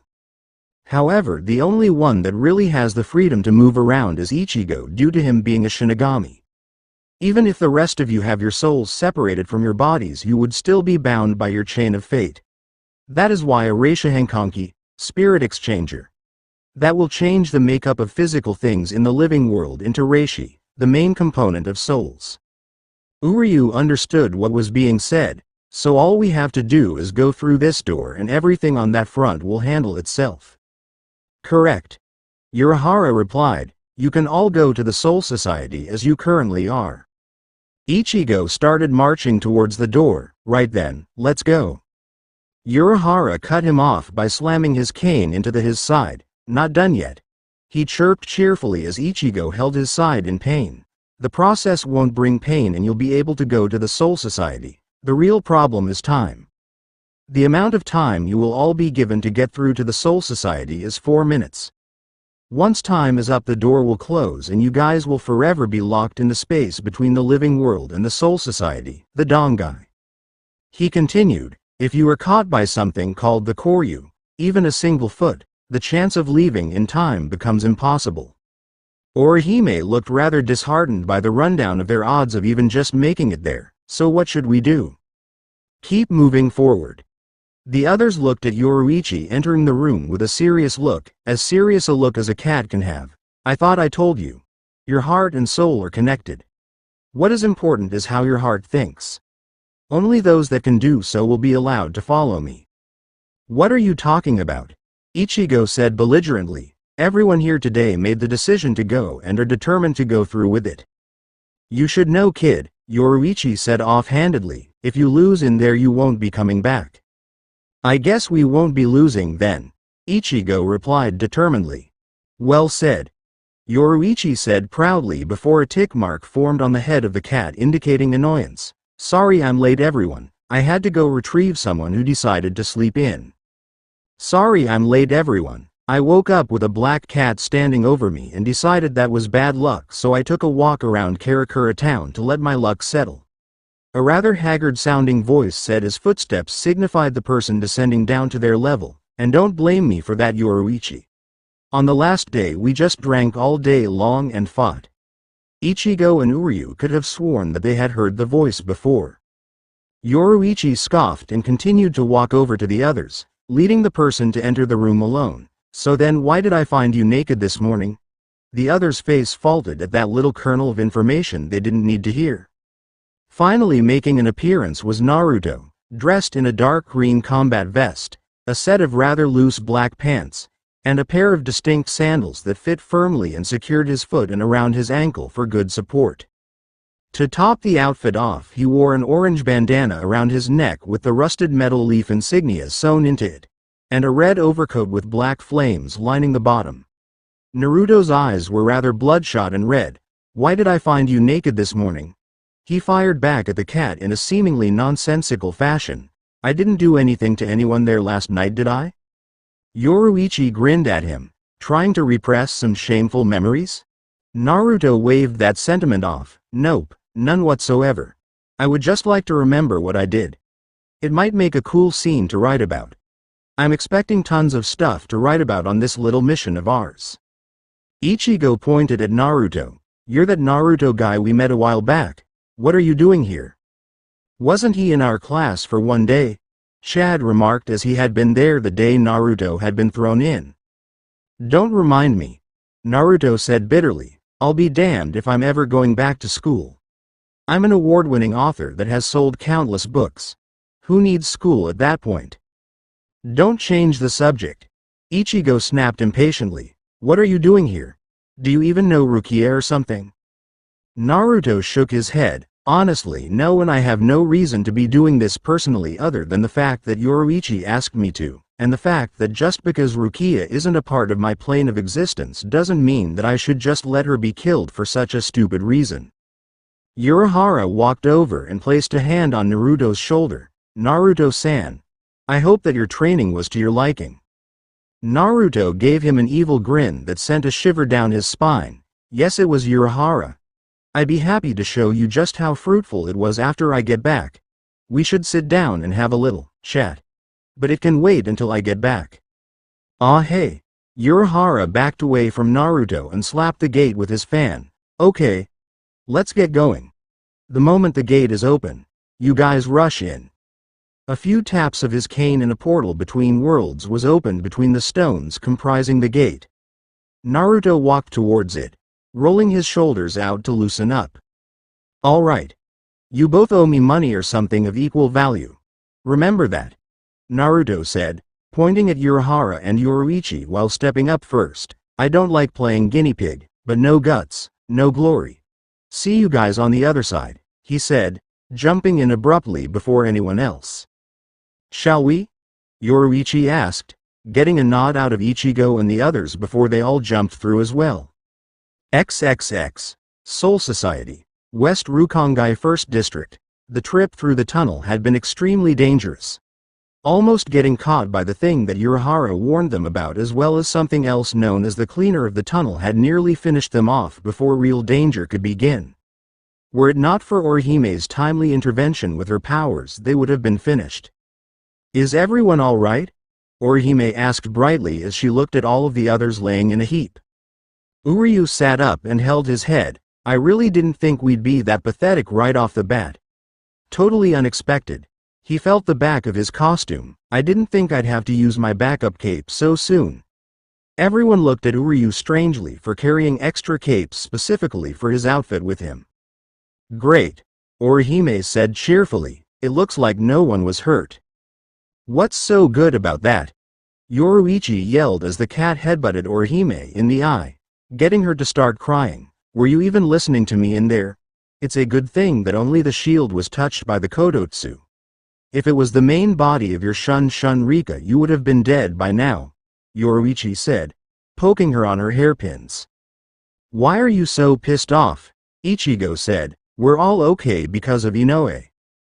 "You don't seem to understand the situation," Yoruichi said, looking around, "and to top it off, we lost Naruto. What on earth happened to him?"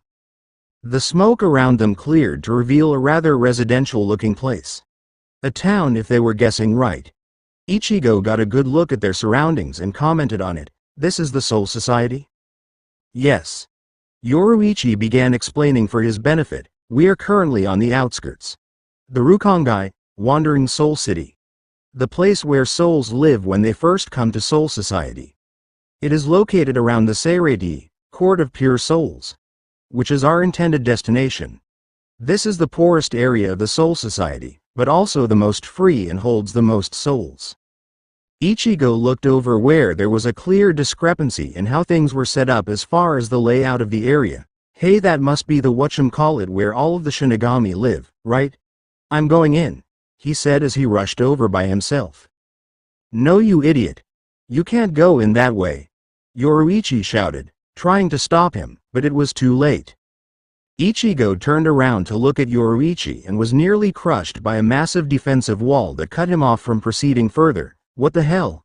He said in confusion as he could see no way around whatsoever because of the smoke shrouding his view. It's been so long since someone tried going through the western gate without a pass, a booming voice said from in front of Ichigo. The smoke cleared, revealing a man that towered over Ichigo. He wore a small hat on his head, and the left side of his chest was exposed by his uniform. However, he had armor on his left shoulder and upper arm. I finally have something to do. He picked up a massive axe and slammed it down in front of Ichigo. Go ahead and attack from any angle you'd like, kid. Uryu looked at the man in awe. Who is this guy? He's so large he couldn't possibly be human. His name is Jidenbu. Yoruichi enlightened the others. He's an elite in the Soul Society, the guard of the western gate of the Seirei.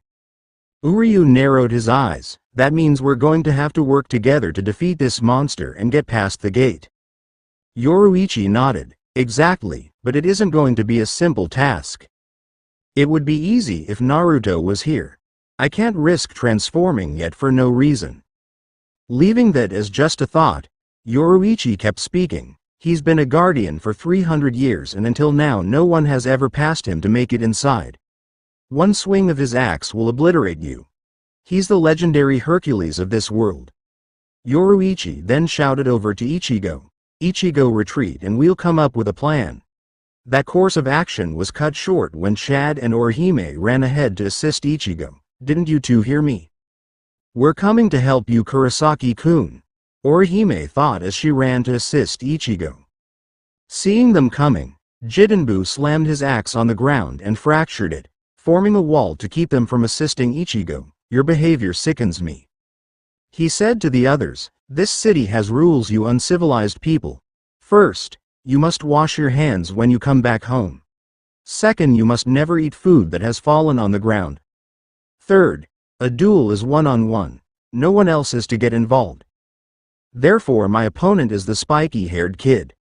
Just stay out there until I am done, he stated firmly. Chad pointed at the wall and spoke quietly. Orihime, I'll make a hole in the wall. Take that chance and attack him. Trying to come up with a sneak attack, Jidenbu questioned testily, surprising them with his good hearing. Oi, Chad, Inoue, Ichigo's voice sounded out over the wall. Kurosaki-kun, are you hurt? Orihime questioned worriedly. Hold on a second, we're almost there. I'm fine, Ichigo yelled back, but I wanted to talk to you guys about that. You and Chad just stay there, alright? Don't do anything. Before Orihime could say anything, Uryu ran up to the wall. What are you talking about? You've seen how strong this guy is. I don't care what you've learned over the past few days, you can't handle this by yourself. Oh, there you are, Ishida, Ichigo yelled back as if he had been wondering where everyone else was. I've been here since the beginning, stupid, Uryu shouted, losing his patience. Ichigo replied in a low-key manner, you're really noisy. Chad spoke to Ichigo calmly through the wall, can you win? Ichigo rubbed his neck and looked at Jidenbu from his side of the wall, possibly. Uryu's yelling from the other side forced a tick mark of annoyance onto Ichigo's head. What the hell is your malfunction, Kurosaki? Do you realize the situation you're in right now? So damn noisy, Ichigo remarked under his breath. I said don't worry. Do you even know what I've been doing for 10 days? The original plan was for me to take all of that time to recover, but it only took 5 instead. So during the 5 days I had left, what do you think I did? He waited for an answer but only got silence. Fighting, of course. In those 5 days and nights I fought with Getaboshi. Uryu figured that he understood now, so he taught you battle skills? Nope. Ichigo said, butting in and keeping him from finishing his incorrect thought. He didn't teach me a single thing. But now I've got tons of raw battle experience and power. He took the wrapped sword off of his back to reveal a large oversized cleaver that had no hilt or guard. It was just as tall as Ichigo himself with a black blade and silver edge. He looked at Jidenbu and smirked. I'm ready. I don't remember asking you to wait for me though. Are you finished? Jidenbu said disdainfully. It seems that you are just as uncivilized as those others. Such a disrespectful boy. He lifted his axe into the air. I wasted all of that time waiting on you. You should be grateful.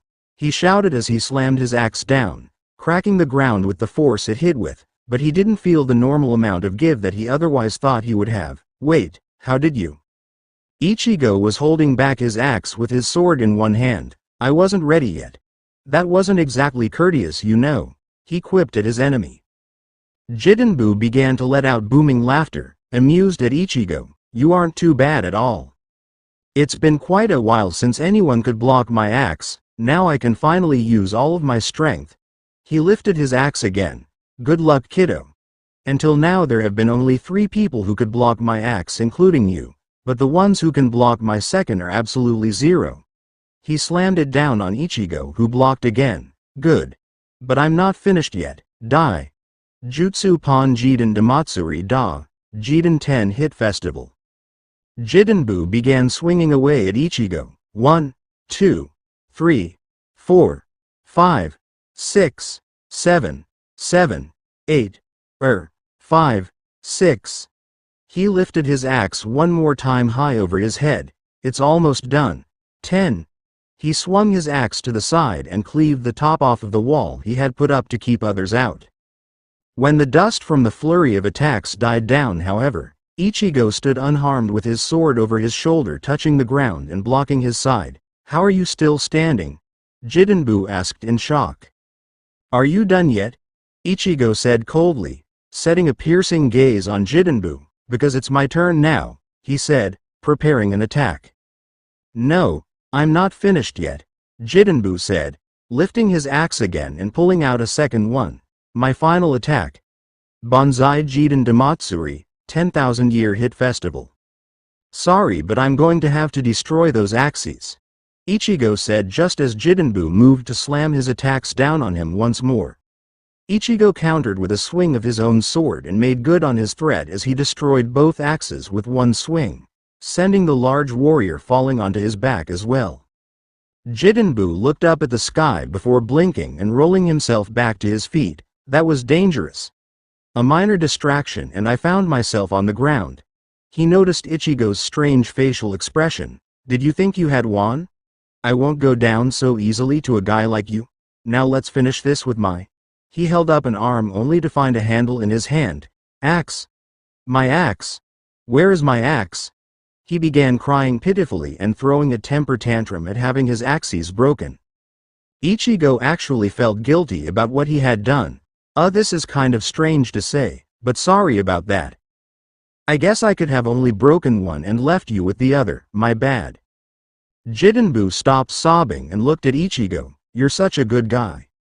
He started blubbering again. I'm an enemy, I lost the battle, but you still care about me. So generous. He placed a hand on Ichigo's shoulder, making the teen Shinigami incredibly uncomfortable. And here I am crying like a baby because of a broken axe. He suddenly threw his arms in the air.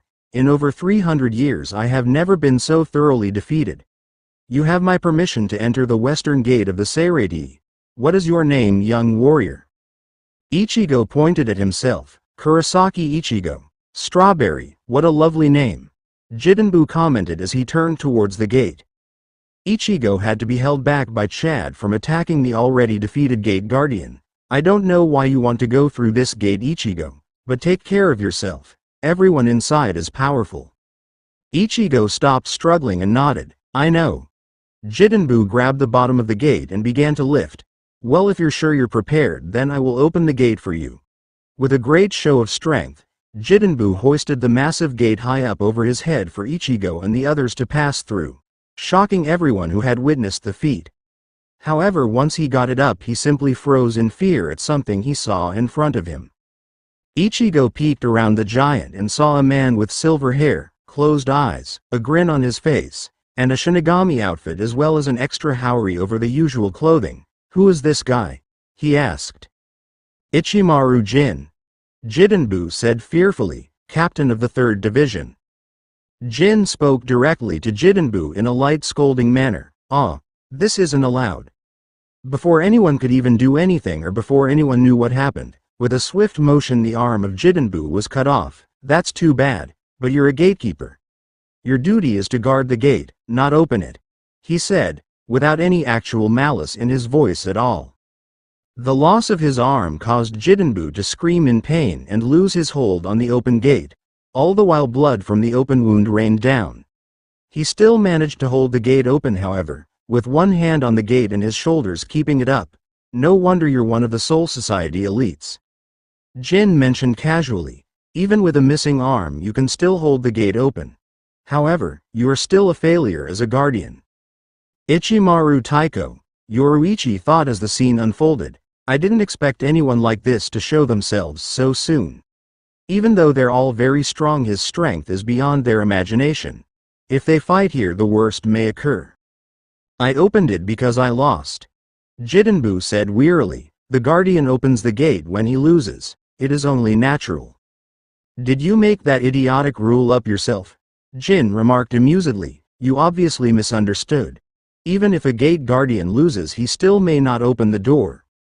If a guardian loses, the aura around Jin grew murderous. He must be executed. In a flash, Ichigo attacked in order to keep Jidenbu from being injured any further, clashing swords with the captain before breaking away. Yoruichi's jaw was left slacked by how brazen Ichigo was. The kid just moved at him on his own. "What do you think you're doing, you bastard?"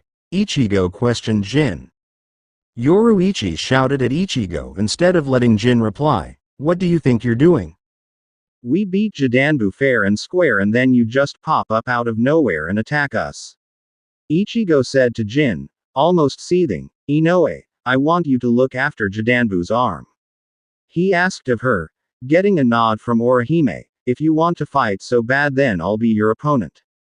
If you attack unarmed allies so easily, then I'll have to rip you apart in revenge." "You're interesting," Jin said about Ichigo. "Aren't you afraid of me?" "Hell no," Ichigo said angrily in response. "Absolutely not. Stop messing around, Ichigo. Let's retreat for now," Yoruichi nearly pleaded. Getting into a fight with a captain-level Shinigami in the first few hours of being here wasn't exactly on the to-do list.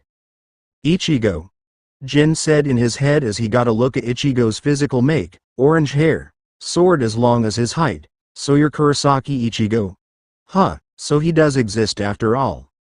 Ichigo looked at him in confusion. "Do you know me?" he said before he noticed Jin had turned and started walking away. "Oi, where are you going?" Not turning to face him, Jin spoke. "Well, if that's the case, then I definitely cannot let you pass." "What the hell are you walking away for then?"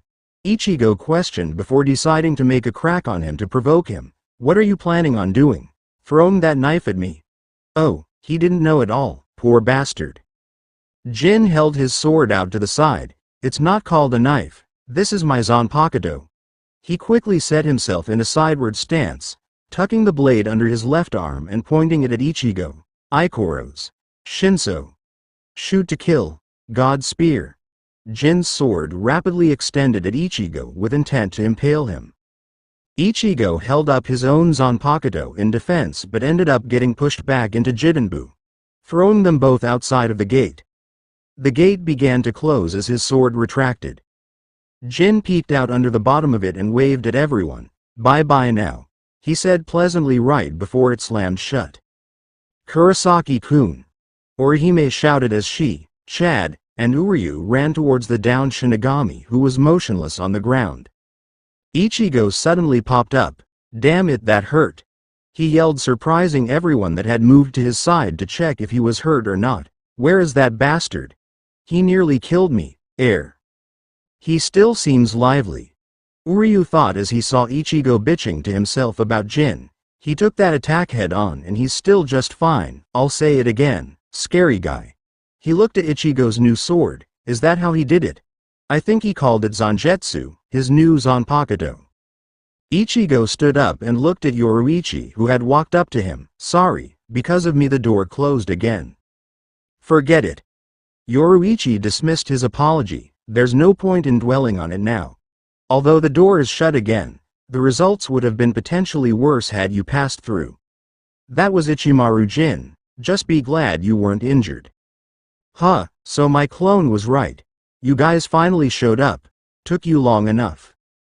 They all looked up onto a nearby building to see Naruto crouched with a dry look on his features as he waved disenchantedly. Yo. Did you guys know that you were incredibly slow? I was hauling ass through that Dongai place. What happened to all of you? I thought you were all supposed to be right behind me. Naruto. Everyone exclaimed, having actually forgotten about him with everything that happened. Where have you been? Yoruichi scolded. I thought you had been killed when you went through. Naruto shook his head, a distinct lack of humor or good nature on his face. No, don't you give me that. Something exploded when I made it through and I couldn't look back. Do you know how long I've been waiting for you guys to show up? I got sick of waiting and thought you had all died. He then pointed at the downed Jidenbu and the closed gate. I tried that too when I first got here. I kicked another giant guy's ass on the east side of this place. I didn't land here. I can't open that gate either or even get inside, so I've just been messing around out here trying to think of something. How long have you been here? Yoruichi asked after jumping on the roof he was sitting on, perching on his shoulder and whispering to him, not wanting to alert anyone else. Naruto answered quietly, I've been here for quite a while waiting on all of you. Yoruichi remarked, time must have been displaced due to what happened with Orihime's barrier and the Kodotsu. We might be able to take advantage of this later, just keep it to yourself for now, okay? Naruto nodded as they continued to watch Orihime work on Jidenbu's arm, as the villagers came out to interact with them all. So what have you been doing by yourself? Staying out of trouble, I hope. Naruto grinned, of course. I know how to be discreet. I had to exist as an immortal on Earth and move when I needed to, so I'm an old hand at blending in. His eyes took on a more glassy tint. I just had to spend some time looking around for something. Yoruichi blinked. What were you looking for? Naruto's eyes panned over to Yoruichi's golden ones. I wanted to see the friends that first left me behind so long ago. Sigh, I couldn't find any of them. This place is so big, even with my cage bunshin I couldn't go everywhere. I couldn't even ask about them no matter where I looked. They had lives of their own, and while I'm very happy I can't bring myself to show it. But then I saw that this place had old people and memorials, and I realized that they must have passed on here as well. Yoruichi flinched for him and wrapped a tail around his neck. You really have been alive for a long time, haven't you? If that's the case, then they must have been far older than 2,500 years old in this realm. Naruto looked at his hands and clenched his fists. Probably. I lost count of how long I've been alive. It's way longer than the modern calendar for sure. Way longer. I didn't know people died here too. What makes this place so different from the realm of the living except for the lifespan? I can't find much of a difference at all. Yoruichi didn't know how to respond. That's a very hard question to answer for one that has seen so much of the living world like you. Maybe you can find out. But if it makes you feel any better, they reincarnated. Naruto looked at her hopefully. Obviously they would have no ties to their past lives, but their souls would cycle back to Earth. She didn't get a response from Naruto, who stopped talking and simply looked at the others talk to the villagers below. Are you going to be alright? Yoruichi asked him. Naruto looked over at the cat, giving him a worried look, and gave a wide grin. Oh yeah, I'll be fine. I can't get all down in the dumps now, can I? I'm your ace, aren't I? What good would I be to everyone getting down about this here? He stood up and looked at the sky. So what if they're dead? All I've ever wanted was to keep my precious people safe and happy, and I did that. I'll never forget them for as long as I exist, and that's how I'll keep them alive. Every time I use a jutsu, and every time I wear my old village's symbol, that means that they're still alive, even if it's just in here," he said, pointing at his heart. Yoruichi smiled at him. "Well, that's a very strong way to look at things." Naruto shook his head. "Not particularly, I've gone this long without them. It hurts every now and then, but there's nothing I can do. I'm not a god, Yoruichi. All I can do is keep going. I'll never catch up to them now, so it doesn't matter anymore. So what's the plan, boss? How are we getting in? Because I'm drawing a blank. Even touching the walls of that gate sucked my power away." "I'll let them rest for now," Yoruichi said, curling up on his shoulder and shutting her eyes. "I have a plan, but I need to ask around for some information on someone. Would you care to accompany me while the others get used to the Soul Society, since you've been here long enough to get the gist of things? You can tell me about your friends while we look." Naruto chuckled and started walking along the rooftops. "Well, if you want, so let's see, where should I start?" "Okay, I've got it. When I first became a ninja as a kid, I was placed on this team with 2 other kids and a sensei.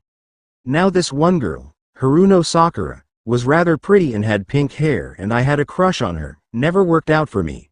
Go figure, but just so you know, you're way hotter than her when she was grown up, Yoruichi. Way hotter. But then there was this other kid, Uchiha Sasuke, laughs what a douche." After being relieved from healing Jidenbu, Orihime was accompanied by Ichigo inside of a nearby house that offered them and the others a place to stay for the night. Upon entering, they found Shad and Uryu already inside, as well as the old man who owned the home and seemed to be the community leader of sorts. "Ichigo. Orihime," Chad said plainly in acknowledgement. "Hey Chad," Ichigo said in return to his large friend of Mexican descent. Uryu was sitting along the far wall of the room as they came in, so the only ones left here that need to show up are Yoruichi and that Naruto character. Uryu adjusted the glasses on his face. "I still don't know what to make of him. We don't know the first thing about him, and yet here he is on this endeavor to save Rukia." Ichigo rubbed the back of his head. "I don't know what to make of the guy, but he's definitely strong from what we saw the one time, and Yoruichi seems to trust him. Yeah, he's weird, but the rest of us aren't exactly normal either when you think about it. I think we should at least give him a chance," Orihime said, trying to give some kind of support to the least known member of the unit. "He's here, which means he's willing to fight just as hard as any of us, and he seems nice enough. I think we should just get to know him." Uryu nodded, though he still wasn't in unanimous agreement to trust Naruto. "I need to keep an eye on this person. We don't even know what his powers are or who he's affiliated with. He doesn't seem to work for Yoruichi or Urahara-san, and he's no Shinigami, of that I'm certain." Yoruichi then walked into house. "Ah, everyone's already here. That's good." Naruto followed shortly behind, hugging himself tightly with a pleased grin on his face. "Ah, I feel so awesome." Ichigo looked at Naruto, who was happily patting down his own person, as happy as a child with a new toy. "What's with him?" he asked Yoruichi. Naruto didn't have any weapons on him, Yoruichi admitted to the other as she took a seat in the middle of the room, but somehow, and I have no clue how he did it, he found a blacksmith that was able to design some weapons for him, which he just came back from picking up. The others just nodded, not knowing what weapons Naruto had, but Yoruichi did because she had seen them. She also knew how many he truly had on him, both in variety and quantity, and that's what was driving her up the wall. "How long was he here for before we showed up?" Yoruichi wondered. Uryu looked at Naruto, who happily took a seat in the middle of the room next to Yoruichi. "What kind of weapons do you use, Naruto-san?" Naruto looked at Uryu. "Honestly, I don't need a weapon, I haven't for years. My entire body is my weapon. But then I realized that these Shinigami like to use swords, and I don't feel like screwing around with that." He shot his arm out to the side and a small blade emerged from his sleeve into his hand. It was a small black dagger the size of his hand with the handle wrapped in a thin cloth. At the end of the handle there was a small ring. "This is a kunai." Ichigo looked at the weapon intently. "What can you do with a little thing like that? It didn't look like much. What could it really do against the swords that the Shinigami all ran around with? It looked like it would crack under a decent amount of pressure." Naruto flipped the kunai in his hand to a stabbing grip. It's really an all-purpose weapon. My immediate go-to, my utility blade, the Shinobi Swiss Army knife if you will. Call it what you want. I can throw it, fight directly with it, or use it to kill you before you even know I'm there. He finished with a dark look that unnerved the teenagers in the room until Naruto started laughing. Oh man, that was good. His face then turned serious again. But seriously, I can kill you with this thing. Orihime moved near him to get a look at his weapon. But that's all that you have? Kurosaki-kun only has his one weapon too, but it's big. Naruto patted Orihime on the head. This is just my most basic weapon, he said, retracting the kunai back into his sleeve. I never said it was my only one. He opened his jacket to reveal a mass of kanji seals written on the inside of his jacket. A quick summon, and in a puff of smoke Naruto was holding a large curved blade by the ring at the end of it. As the others moved to get a closer look, Naruto suddenly folded it open to reveal a wicked windmill-bladed looking weapon. This is another favorite. The Fuma Shuriken. He resealed back into his jacket. Yep, I have a lot of stuff to use. Yoruichi let off a sweat drop as she saw Naruto showing of his wares to the hapless would-be rescuers. I think that's enough, Naruto. You're making the kids nervous. Now everyone come here. I want to discuss our plan for tonight and tomorrow. Naruto gave the black cat a salute and plopped back down on the floor. So tell them the plan. Another gate won't work because I already tried the one on the east side. Your guardian opened the door after you won. I beat up mine so bad that it wasn't even an option. Yoruichi shook her feline head. No more gate work. Breaking in like that wasn't a good idea in the first place. Ichigo turned away with an aura of gloom around him. So what about these other gates that Naruto was talking about? Chad suggested. Yoruichi shook her head. No, they're at least 10 days away. Which makes me wonder again just how long he's been here. Orihime's barrier hitting the tunnel guardian must have seriously disrupted time for him if he started all the way on the east side and still wound up here when we arrived. The others caught on to her thought and looked over at Naruto, who was playing with the mechanism in his jacket sleeve that produced a hidden kunai in his hand. Naruto noticed them looking at him. What, how long have you been here? Orihime asked for the group. Naruto shrugged. Not that long. In relativity of time towards an immortal, that is. He didn't vocally state that last part, but that's not important, he said loudly, trying to change the subject. Yoruichi, you were talking? Right. Yoruichi picked up right where she left off from. If we tried that, we would just be wasting a lot of time that we don't have.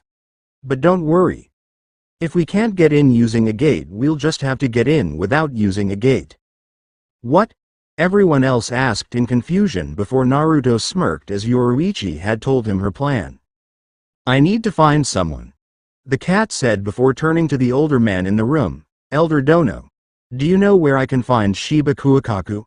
The place used to be around here in the past, but when I went with Naruto earlier I couldn't find it, she admitted as the man pondered. He finally realized who she was referencing. No. Can it be that you plan to use that way to get into the Seirei? What? What way are you guys talking about? Ichigo asked until a sound of trotting footsteps outside started rumbling out. What is that sound? Suddenly the front door was knocked down by a man flying through it. Who the hell is that? Did this guy break in? Uryu looked over at the door awkwardly. It's a wild pig. A wild pig just ran into here. The man stood up. Man, I got thrown off my boar again. He then gave a gesture of greeting towards the elder. Yo. Long time no see, old man. The person was muscular and tall. He wore a vest, a scarf, a bandana, and a pair of goggles. Naruto took note of the new arrival and gave him a thumbs up. Nice goggles, random guy. The stranger acknowledged Naruto with a thumbs up and a grin of his own. The elder immediately yelled in alarm. Ganju, what are you doing here? Go back home. Ganju played it off harmlessly. It's just that I haven't seen you in a while, so I came by. But you're kicking me out already? You're scaring the guests too. Don't be so impolite. That's because of you. The elder snapped back. Ganju looked around and took notice of everyone in the room before his gaze stuck on Ichigo, who was looking at him warily. What's wrong? What are you staring at? Ganju took his goggles off to properly survey what he was seeing. What's a punk-ass Shinigami doing here? He got in Ichigo's face and started patting his cheek in a spiteful manner. I asked you a question. What's a punk-ass Shinigami like you doing in a place like this? He finished, pulling on Ichigo's face. Ichigo, of course, had enough and decked Ganju in the face, sending him flying across the room. Why the hell did you punch me, dandelion head? Are you trying to pick a fight? Ganju yelled as he got back up. That's my line, you pig-riding barbarian. Ichigo snapped back at Ganju, his patience long since faded. Who the hell do you think you are suddenly barging in here like that? Orihime stood off to the side having a mini freak out. Oh no, they're going to fight. What should I do? I have to stop them. Ah, let him fight, Orihime. Naruto said from nearby. It's the fastest way that men get over being angry. That, and I haven't seen anyone else have a good fight in forever. The elder let out a desperate sigh. It's just as I thought. What do you mean, just as you thought? Uryu asked the old man, not getting what Ganju's problem was. Who is this guy supposed to be, Elder Dono? Ganju scoffed. You don't know who I am? You sure are an ignorant Shinigami. A smirk came to his face. All right, I'll tell you then. He pointed his thumbs at himself. My name is Ganju. Self-declared, Crimson Bullet of West Rukongai. Self-declared #1. Man that is the boss of West Rukongai for 14 years, and also, the #1 Shinigami hater in West Rukongai. With that, he tackled Ichigo hard outside into the streets. Uryu and Orihime moved to back Ichigo up when a group of 4 men stood in the path of the door. Don't interfere when our boss is teaching someone a lesson. If you really want to get involved, you have to go through us first. Uryu grit his teeth. So you're just underlings of that Ganju guy. Orihime noticed something else. They're all riding on boars. Chad moved to the door. You said we had to fight you to get past. What about him? He pointed behind them where Naruto was sitting on the ground gleefully watching Ichigo and Ganju about to get into it. You'd better leave this place. Ganju shouted at a downed Ichigo. As long as I live, I'm not letting a Shinigami reside in this district. His reply from Ichigo was a straw sandal to the face in the form of a kick that sent him flying backwards. Holy shit! Naruto cried excitedly. In the face! In the face! The underlings of Ganju cried their leader's name in worry after Ichigo's attack. That's enough out of you, Ichigo said, getting up properly off of the ground. You didn't even hear me out. You just go around hitting people. Even if you really wanted to fight me, you're not good enough to be my opponent. Naruto nodded sagely from his spot on the street. That's the exact reason why I don't feel like fighting you, Ichigo. Well said. Ichigo turned to Naruto with a twitching eyebrow. I don't really need you interjecting here. Ganju stood back up holding his nose where Ichigo had hit him. That's twice now. Twice that you've punched my handsome face. I kicked you the second time, idiot, Ichigo said right back to him. Naruto grinned. Maybe he implied it as you punching his face in with your foot? That's enough, Ichigo, Yoruichi said as she walked outside. Don't waste your energy on a meaningless fight. She stopped next to Naruto when Ichigo didn't back down. Honestly, getting angry over a tiny situation like this, stupid kid. Naruto cast an innocent look over at her. Well, you could always transform and stop him yourself, he suggested with a stupid look crossing his face after finishing his sentence. Yoruichi rolled her eyes. I'm fast enough that the only person here that might be able to see me would be you.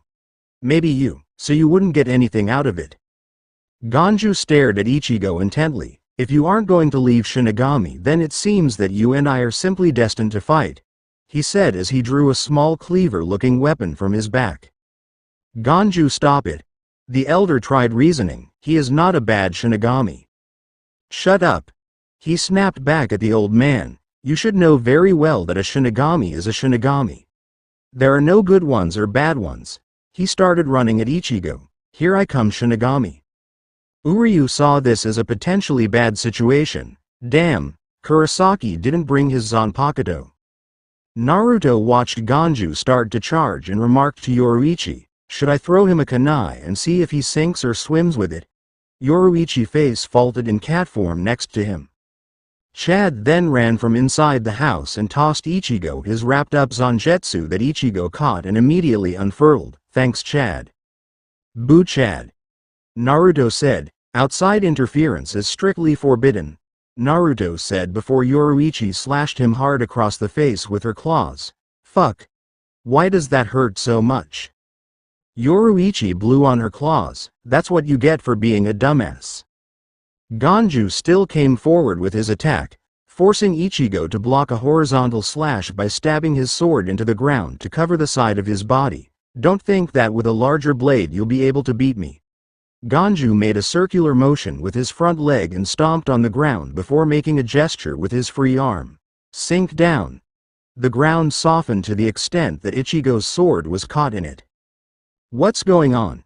Ichigo wondered as his sword suddenly began sinking into the ground. "It's like quicksand." While he was worried about his sword, Ganju jumped and kicked him in the side of the head, sending him rolling down the street. "What was that weird trick?" Ganju stepped in front of Ichigo, who had made it back to his knees, and kicked him in the chest. However, Ichigo caught his foot and punched him in the face, dropping him to the ground. "I don't need zanjetsu to beat you. I was stronger than one of the toughest girls in Japan before middle school in karate." Ganju got up and attempted an overhead chop with his weapon that Ichigo stopped by catching his arm at the wrist and disarming him before punching him in the face again. The punch sent Ganju stumbling back, but had Ichigo shaking out his hand. "That didn't knock him out. I just hit him as hard as I could, tough guy." Naruto chuckled at Ichigo's disbelief as the scratch marks on his face vanished. "It's probably your hands. You've got them baby hands." Ganju wiped the blood away from his face. "Punk." "No." One of Ganju's underlings shouted. "Boss, bad news." He turned around to reveal a clock on his back that read 9 p.m. "It's not good, boss. It's already 9 o'clock. "Shit. 9 o'clock? Ganju said rather fearfully before letting out a whistle. "Come here, Bonnie-chan." Bonnie-chan? Ichigo wondered to himself, before Ganju's large boar jumped over his head and slammed into Ganju before the man climbed atop the animal. "Wait, you're leaving? Don't run away." "I never said I was running away, Dandelion Head. I just have somewhere to be, so wait here until I come back," Ganju shouted as he began riding off with his friends. "Come on, you idiots. Why didn't you warn me sooner?" Ichigo stared at Ganju angrily, unable to conjure words to express how pissed he was. While Ganju began to disappear into the distance as Uryu walked over and put a hand on his shoulder. "Let it go, Kurosaki. I'm speechless too." XXX. The next day. "You didn't have to scratch me, Yoruichi," Ichigo muttered, rubbing the wound that ran horizontal across his face. The group of rescuers were walking along the outskirts of the village towards a destination Yoruichi wasn't divulging at the moment. "Are really supposed to be going out here? We're really far away from the town." Uryu had dealt with Ichigo's complaining since that had set out this morning. "Shut up, damn. According to the map the elder gave us, it's around here someplace. If you don't like it then you take the lead." Orihime decided to throw her own thought in, but since that Kuokaku guy is the only one that knows how to enter Seiraiate without going through the main door, why not live in the village with the others and be praised for it? "That's a good point," Uryu admitted. "No, it isn't," Naruto replied in a bored and obvious fashion. "Why would you live right next to the place that you know how to get into illegally, especially when that place is teeming with soldiers that can come and find you while you're being praised for that kind of thing? The Seiraiate has a big-ass gate surrounding it and 4 gigantic guards that kill anyone that gets close. Clearly tourism isn't very high on their list of priorities." "That's not it either, Naruto," Yoruichi replied in a dry tone. "With Kuokaku's personality he would probably like this kind of place better than in the village. Fewer people and it's quieter out here." Naruto walked with a dejected cloud over his head for being caught overthinking something. "It's alright though. Even though the address keeps on changing, the houses themselves always have the same theme. I can tell with one look." The cat perked up suddenly. "Ah, I can see it, it's over there. Uryu and Ichigo looked at the house in shock. This is awesome. Naruto yelled as he took note of the house. It was a quaint-looking place with a weird giant tube thing in the backyard and a pair of massive stone arms holding up a banner specifying who lived here. Yoruichi seemed rather pleased at the appearance of the house. See? You can tell in one glance, right? Naruto nodded fervently. I've got to meet the person that set all of this up and shake their hand. This is fantastic, he said before running up to the door before a voice stopped him. Hold on. Two large, similar-looking men jumped from the backside of the roof and landed in front of Naruto and the others. A bunch of weird-looking people, and one of them is a Shinigami. We can't let suspicious people like you lurk about. Get out, the other man said, or you will die here. Naruto sighed and started cracking his knuckles. Does anyone mind if I take this one? All of this walking has left me really bored. Yoruichi hopped on his shoulder, keeping him from moving to take any action. Yoruichi dono? One of the large men stated in realization. Naruto looked at the cat on his shoulder oddly. Even as just a cat, apparently you've got stroke in the Soul Society, huh? XXX. The two large men led them inside down a large staircase to a lower level. Please forgive us. We didn't think Yoruichi dono would travel with such rabble. It's okay, Yoruichi said cheerfully as she descended the stairs leading the other visitors along. I didn't notice you guys at first either, so it's my fault too. Please wait here for a moment, one of the large men said as he walked towards a sliding door. Is it Koganehiko? A voice called loudly from behind the door. It seems we have a rare guest. Hurry and open the door. Don't be slow. The man fearfully opened the door to reveal a woman sitting on a mat surrounded by pillows. She was a rather youthful-looking woman with long, messy black hair partly covered in bandages. She had on a white skirt and a provocative red robe that exposed much of her cleavage. She was missing her right arm and had a prosthetic in its place. Hello Yoruichi, long time no see. Kuakaku is a woman? The teens exclaimed in shock. And one hell of one from the looks of things, Naruto said, eyes drifting between her chest and her face as he didn't really want to get caught leering at the person he was a guest of. Kuakaku looked at them strangely. Who are these kids? She asked Yoruichi. Naruto grinned. I thought no one would ever ask me that question. He admitted, moving ahead of everyone else. But I am no mere child like these others, my dear. I'm a man. And not just any man. I am. Naruto was cut off by Yoruichi headbutting him in the face. Damn it. I haven't gotten to do the introduction in 100 years. I've got a new setup and self-titles and everything. Yoruichi ignored him and walked towards Kuakaku. Actually Kuakaku, I came today to ask you a favor. Kuakaku rolled her eyes. I thought so. It's always the same thing every time you come see me. Is it really complicated? Yoruichi nodded. Huh? It's been a long time since we've had this kind of conversation. She then smirked. So then go ahead and tell me. I love complicated stuff. XXX. After a short explanation, I see, Kuakaku said as she smoked a pipe. Alright, I accept the job. Ignoring the looks of disbelief from Ichigo and company, she kept speaking. Since Urahara is a part of this, I can't really refuse. However, even though I trust you doesn't mean I trust these kids. Naruto nodded in understanding. Okay. I can pay you. Money is absolutely no object at the moment. Yoruichi sighed. Naruto. Money from the world of the living is completely useless here. She stopped when Naruto unsealed a scroll full of bills. Where did you get all of that? She asked him, almost in a screeching voice. How long has he been here? Naruto started stacking bills. That is not important right now. Kuakaku waved Naruto off. I don't need any money. I already decided to do this as a favor to Yoruichi, but I would like to send one of my men with you just to make sure that you can all be trusted. Any objections? She asked, standing up. Of course not. Yoruichi replied. He's my little brother.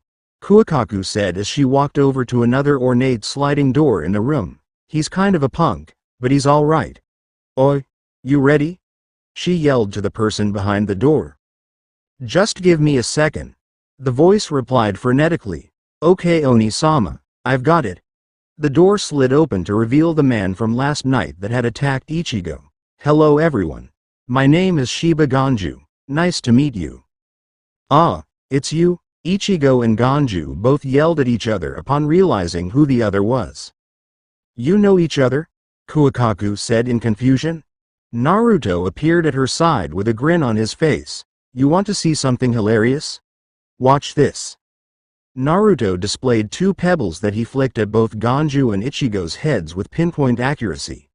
That was all the catalyst that was needed to continue their little dispute from the night before. XXX. 10 minutes later.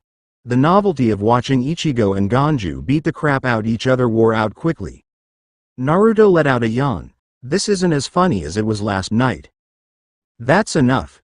Kuwakaku shouted, stopping Ganju and Ichigo's physical violence with some of her own. What the hell is the matter with you two? You've been fighting since the second you saw each other? Ow, Ichigo mumbled as he started getting up off of the ground, jumping a guy out of nowhere, like brother like sister. Ganju pointed at Ichigo accusingly, but Oni-sama he was the one that. Kuwakaku kicked him in the face, shutting him up. You talk back to me? She then turned to Ichigo and grabbed him by the head. Hey punk. This is my home. If you don't like the way I run things then get the hell out. Naruto watched the scene in near stitches. Why is it that every woman I meet is probably capable of kicking my ass? It's like a theme that never dies. Ichigo was quick to heel to Kuwakaku's will and turned to Ganju once she started walking away. Your sister is scary. XXX. Hours later. In order to get into the Seirei, which had a barrier erected around it due to the gate that would keep out attacks from above and below, Kuwakaku would fire them from the tube in the backyard, which was a fireworks launcher. In order for them all to have even a fighting chance of surviving such a thing, they all needed to be able to focus their Riryoku and form a protective cannonball that would then be fired. It was harder than it sounded, as if no one could make the ball they would be blown to bits in the attempt to do so, which lead to them having to train and get it right. Uryu, Chad, and Orihime all got the process down quickly enough, as did Naruto, since despite his vast amount of chakra once you dug into his reserves of Riryoku it was halved, and that made it far easier for him to control.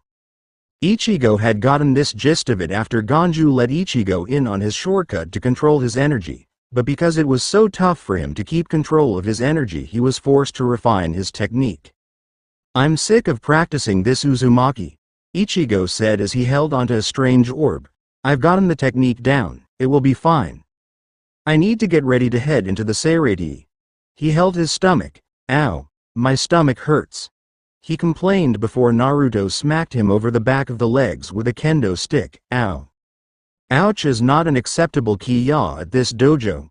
Naruto yelled at Ichigo before hitting him again, prompting him to stand up. There is no fear in this dojo.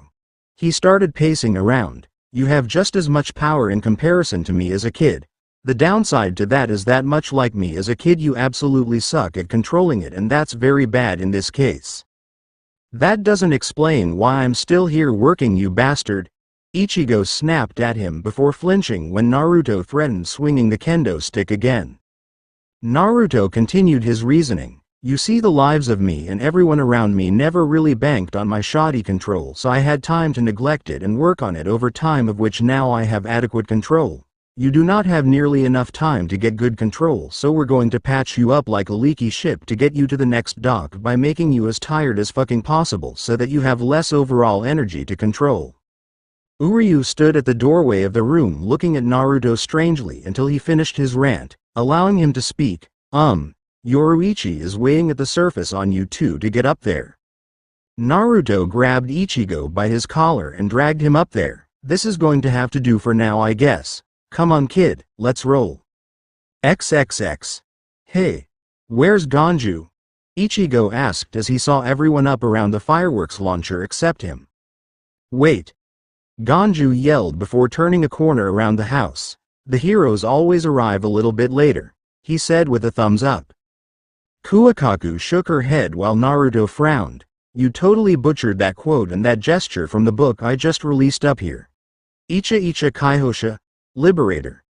The mighty hero rushes in to assist his allies right before their inevitable deaths before the big climaxing fight scene on the bridge and says that exact quote. Chapter 16, page 211. It's supposed to go. The hero always arrives at the very last second. He then noticed Kuakaku and Ganju both giving him odd looks. You wrote that? They both shouted in disbelief and wonder. You're that Naruto? Uzumaki Naruto? Naruto grinned. Yep. I was broke, so I decided to re-release my first volume of my own Icha Icha works up here. It totally spread like a brush fire. I'm the best writer alive or dead. Literally. How long were you here before we showed up? Yoruichi shouted at Naruto, finally having had enough of not knowing. However, she was ignored as Naruto signed copies of his book that Kuakaku and Ganju somehow immediately produced. Ichigo got everyone's attention. What are you dressed up looking ready to fight for? Aren't you just here to bid us farewell? Ganju got in Ichigo's face and grabbed his collar. My brother was killed by a Shinigami in cold blood. Kuakaku's mood at meeting Naruto vanished when Ganju started speaking. Ganju, shut up, don't interrupt me, sis. Just listen. Ganju's tone actually shocked her into silence, allowing him to continue. My brother was a genius. He passed the Shinigami entrance exam on his first try. His energy was on par with a lieutenant of the 13th Division. He finished the academy curriculum of 6 years in just 2, and 5 years after that he became a lieutenant himself. But then he was betrayed and killed by his Shinigami partner. Ichigo stayed silent and let him continue. I was young and didn't know everything about it, but I will always remember 2 things. The cold eyes of the Shinigami that brought my brother's body back, and the smiling face I saw when my brother thanked that Shinigami.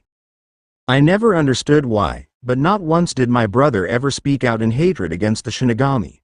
I want to know the reason why he never hated them, why he believed in them even in death. He jerked Ichigo's collar. You aren't the same as other Shinigami. If I go with you, I'll know, I'll find out why. So I'll be lending a hand on this one and I'll see with my own eyes what Shinigami are like. Kuakaku stared at her brother in disbelief as no one had anything to say to Ganju. Well, I guess you've made up your mind. Just don't run away mid-fight, you brat. If you're serious about this, give it everything you've got. Ganju nodded in determination until Ichigo broke his grip and grabbed his collar in return. Watch my back. Ganju smirked. Scum. All right, let's do this, he said, breaking Ichigo's grip and walking towards the launcher. Ichigo looked down at Yoruichi and held out the orb in his hand. We all trained really hard to learn how to do this, as if our lives depended on it. I didn't, Naruto supplied helpfully. That was just you, Uryu added. Ichigo continued speaking to Yoruichi, slightly perturbed at the others. Anyway, Yoruichi, can you do it? You don't have to worry about that, just put it on the ground, Yoruichi said, hopping on it once Ichigo did so, right before forming a perfect cannonball effortlessly. This is just as natural as breathing for me. Yoruichi let the barrier fall and noticed Ichigo pouting dejectedly. Are you disappointed? Do you feel even more inferior? You had to train all night and I could do it without barely even thinking about it. Stop picking on the kid, Yoruichi, Naruto said, picking up the orb and tossing it in his hand. Let's get going already before day fully breaks. I would like to get my bearings of the place in the dark where it's harder to see me. Kuakaku opened a path into the launcher. Okay, everyone inside. It's time to begin. Everyone filed in, but Naruto was stopped by Kuakaku. Not you. Naruto blinked at her in confusion. Yes? Can I help you? Please say yes, and please have it be something fun. Kuakaku held her hand out expectantly. You know I can't do that. It would be favoritism. Her face didn't change expression. It's not even supposed to be out this year.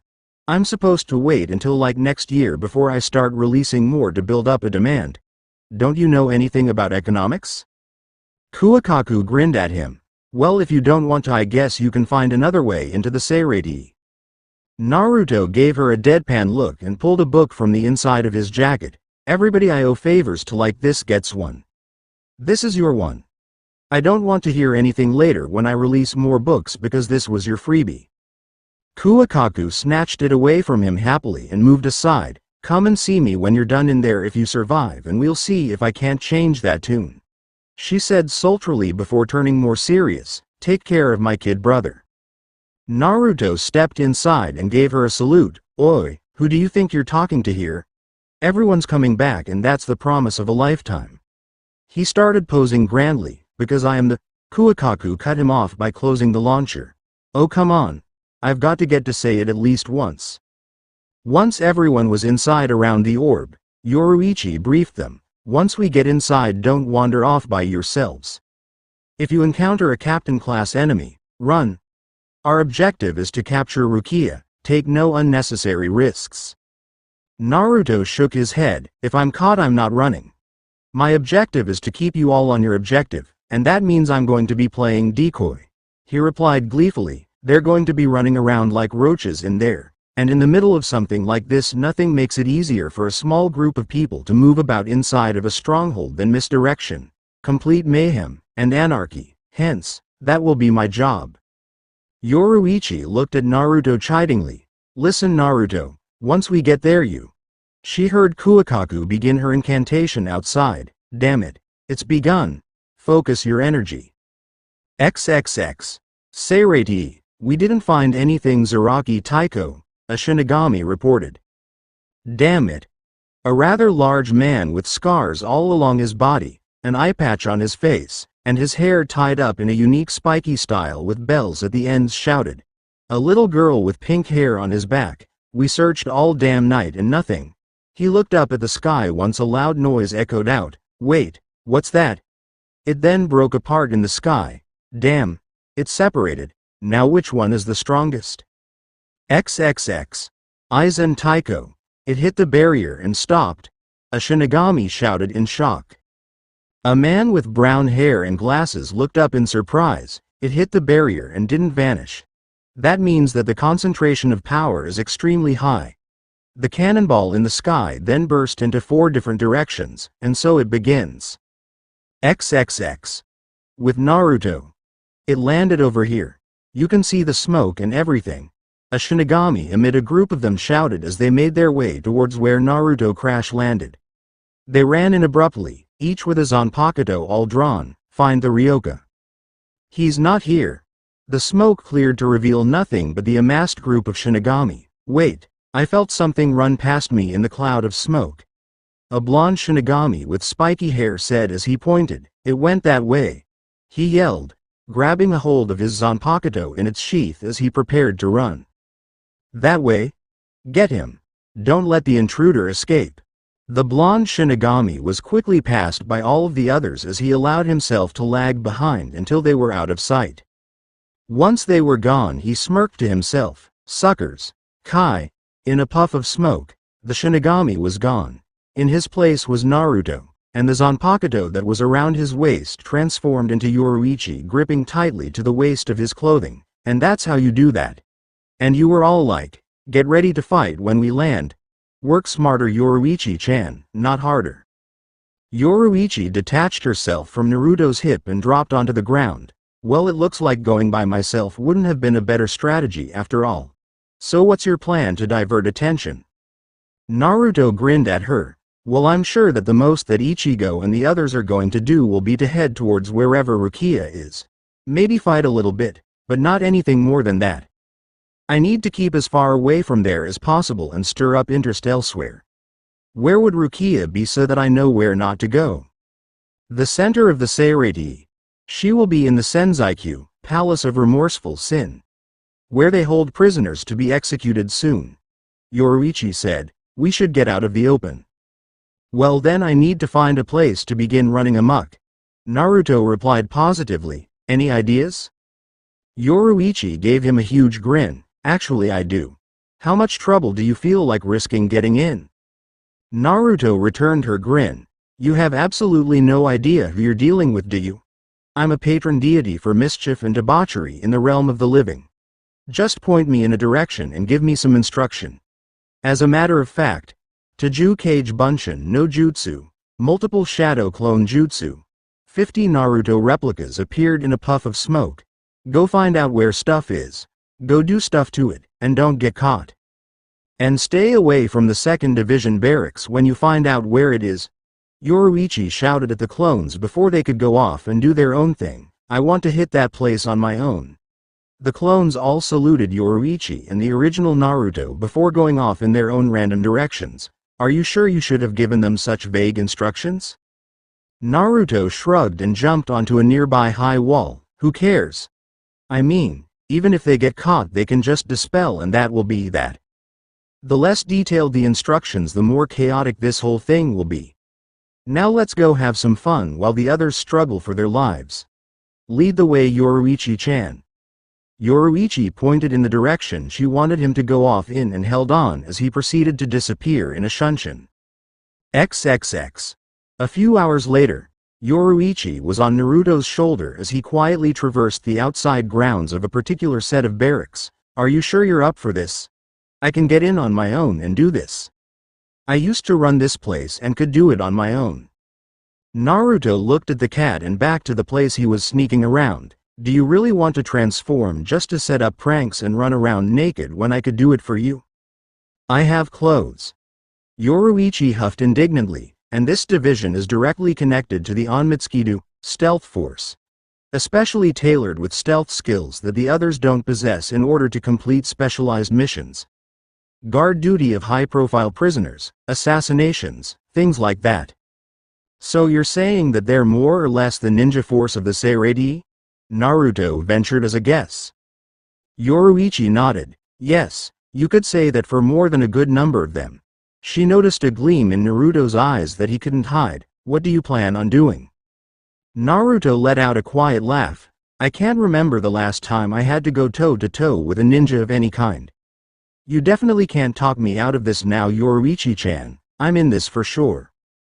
Feeling the impulse to scratch Naruto's face rising inside of her for being stupid again, Yoruichi decided to question his sanity. What do you think you can do against an entire squadron of them?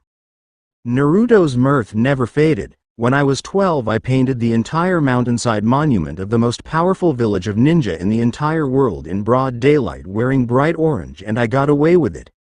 And I wouldn't even consider my old self gum on my current self's shoe back then.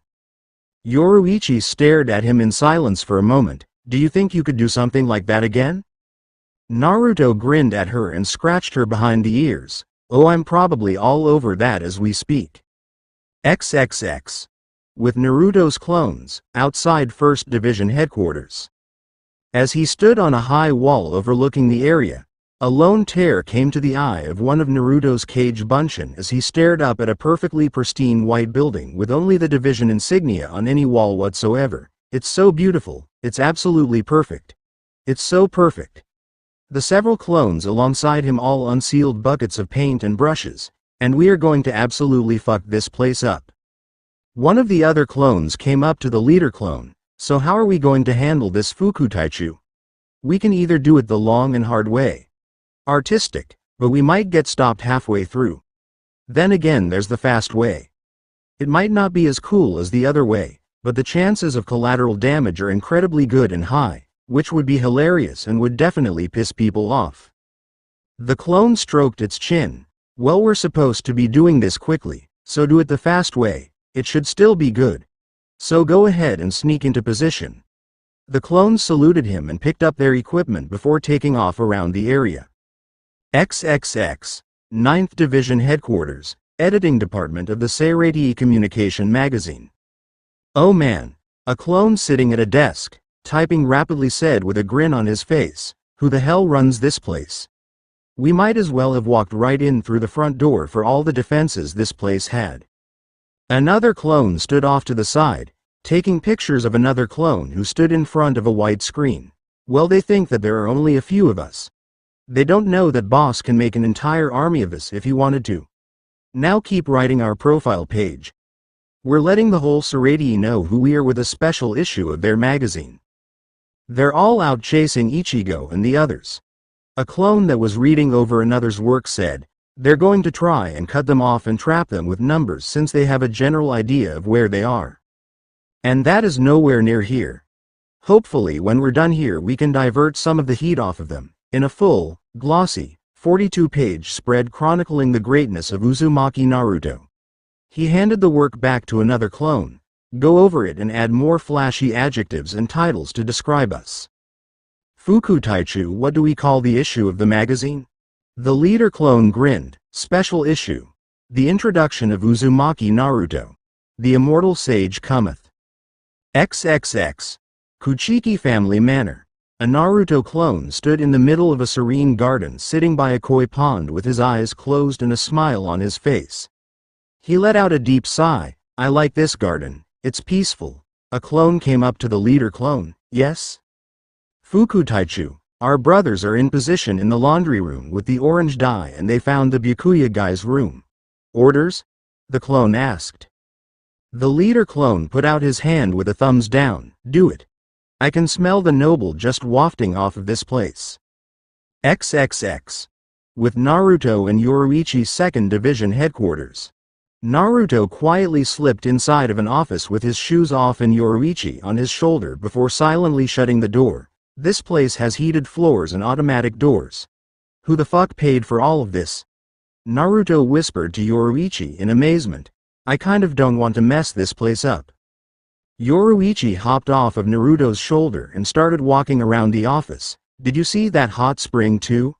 This place sure has been renovated since I was here. She hopped into a chair at a desk. My little soy fawn has done so well since I left. Soy fawn? Naruto said as he walked through the room over to Yoruichi. Who's that? Yoruichi smirked at Naruto. Well, she's my old bodyguard, protege, etc. She's also the captain of this squad. She should be almost as fast as me seeing as how I trained her. So she's faster than me too. Yoruichi nodded, getting Naruto to look dejected. Well, at least I'm still the fastest man alive. You Shinigami are making me have to step it up. I used to think I was bulletproof. He made it over to the desk. Oh well. I'm still immortal. I have all the time in the world to get faster. So what are we here for? How are we pranking her?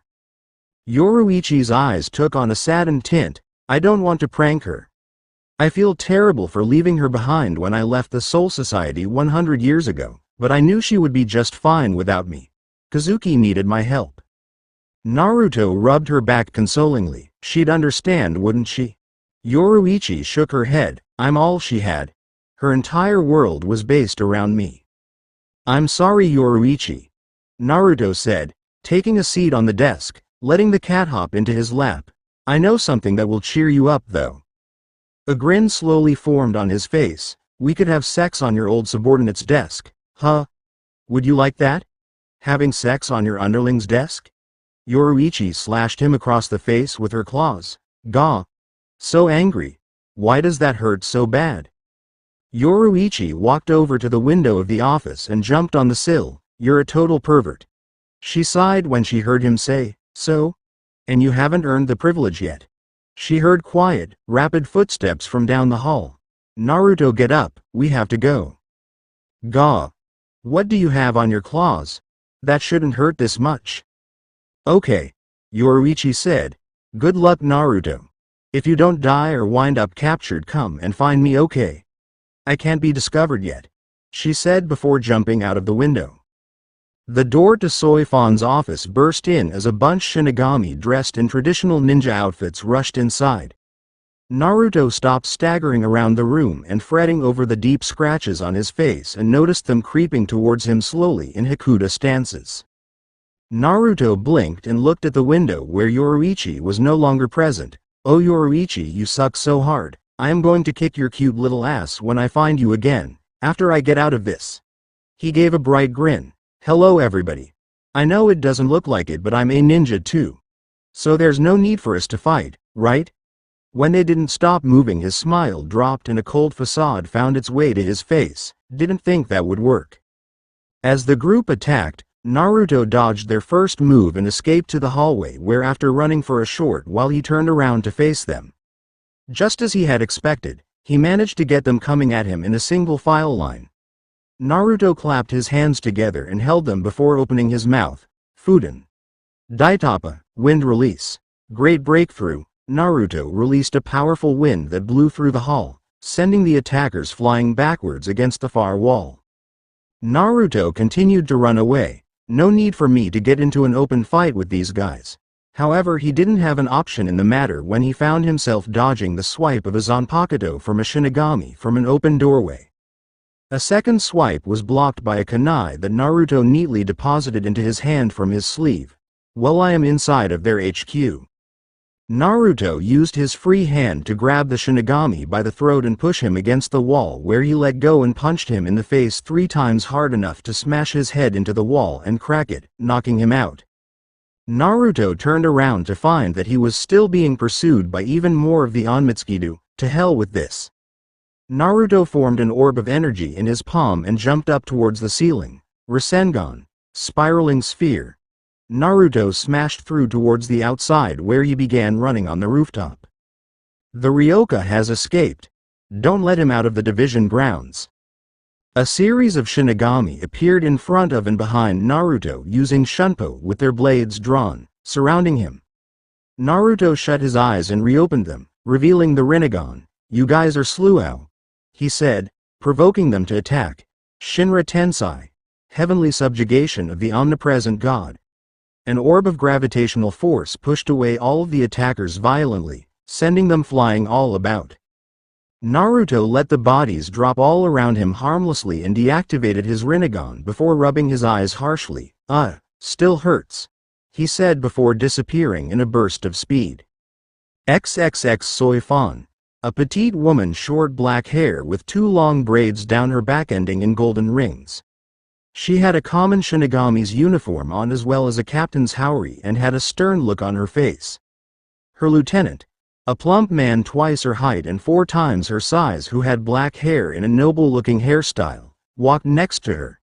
The two wandered through the HQ as panic was evident with all of the other Shinigami scrambling about. Soy Fan looked around. Omeda, what's going on here? I don't know, Taiko, he said before singling out a Shinigami. What's happened here?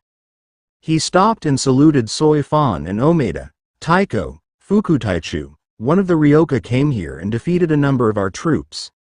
He had blonde hair, a red jacket and fought very well using Hakuda and a strange kind of Kido. Casualties? Soy Fan said, wanting to get all of the information she could. We have around 43 injured, none dead. He simply defeated his attackers and left. Soy Fan narrowed her eyes and turned to leave the base, Omeda following behind. Taiko, what are we going to do now? He asked. You will stay here and mobilize our forces to begin properly searching for the offending Ryoka. I will be hunting for this particular one, she said, as Omeda stopped to follow through with her orders. I will not let this humiliation of both the second squad and the Onmitsukido stand, she said, holding back her anger behind a mask of coldness. Omake. Naruto alone in the Rukongai, day 1 of 46. Naruto picked himself up off of the ground and dusted himself off. What the hell exploded in that tunnel? He asked, getting no response. He looked around. Oi. Yoruichi. Ichigo. Mr. Specs. Big Chad. Cute bubbly girl. Where the hell are you guys? He looked around once more, scratching his head. Damn. Did we get split up? I could have sworn they were right behind me. Well, look at what we have here, boys.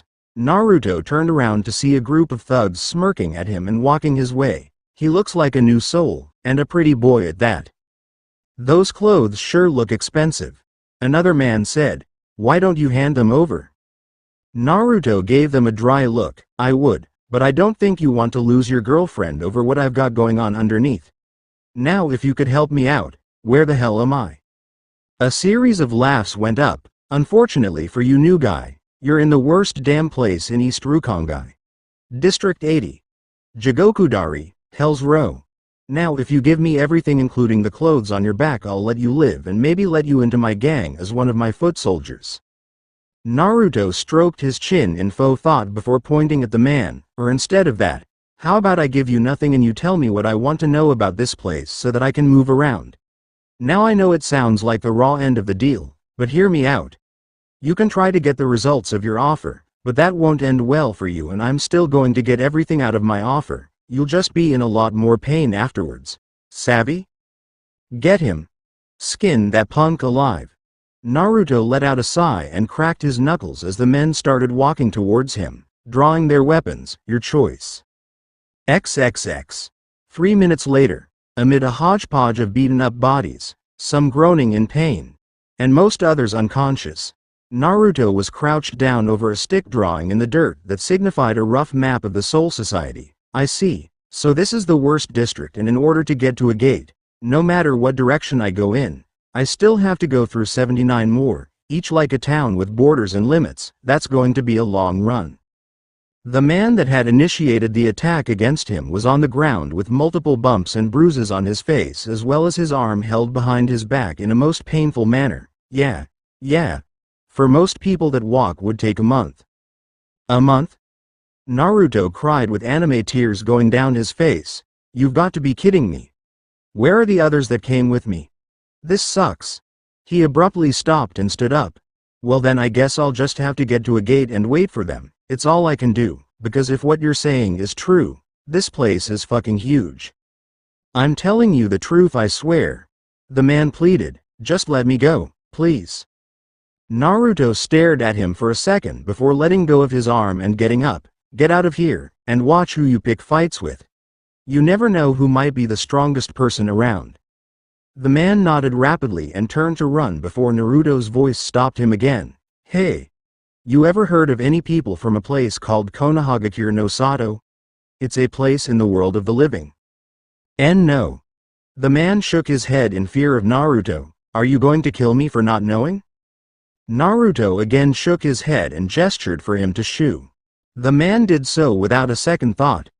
Naruto turned towards the west and started stretching. Okay. I wonder how fast anyone has ever tried going to get there.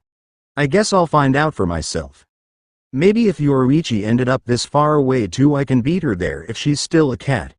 He bounced on his toes a few times before taking off in a dead sprint down the street, kicking up wind and disappearing in a blur before anyone could see him. This it for today, guys. This was the part 1 of What If Naruto Was Immortal, Naruto X Bleach. Stay tuned for more.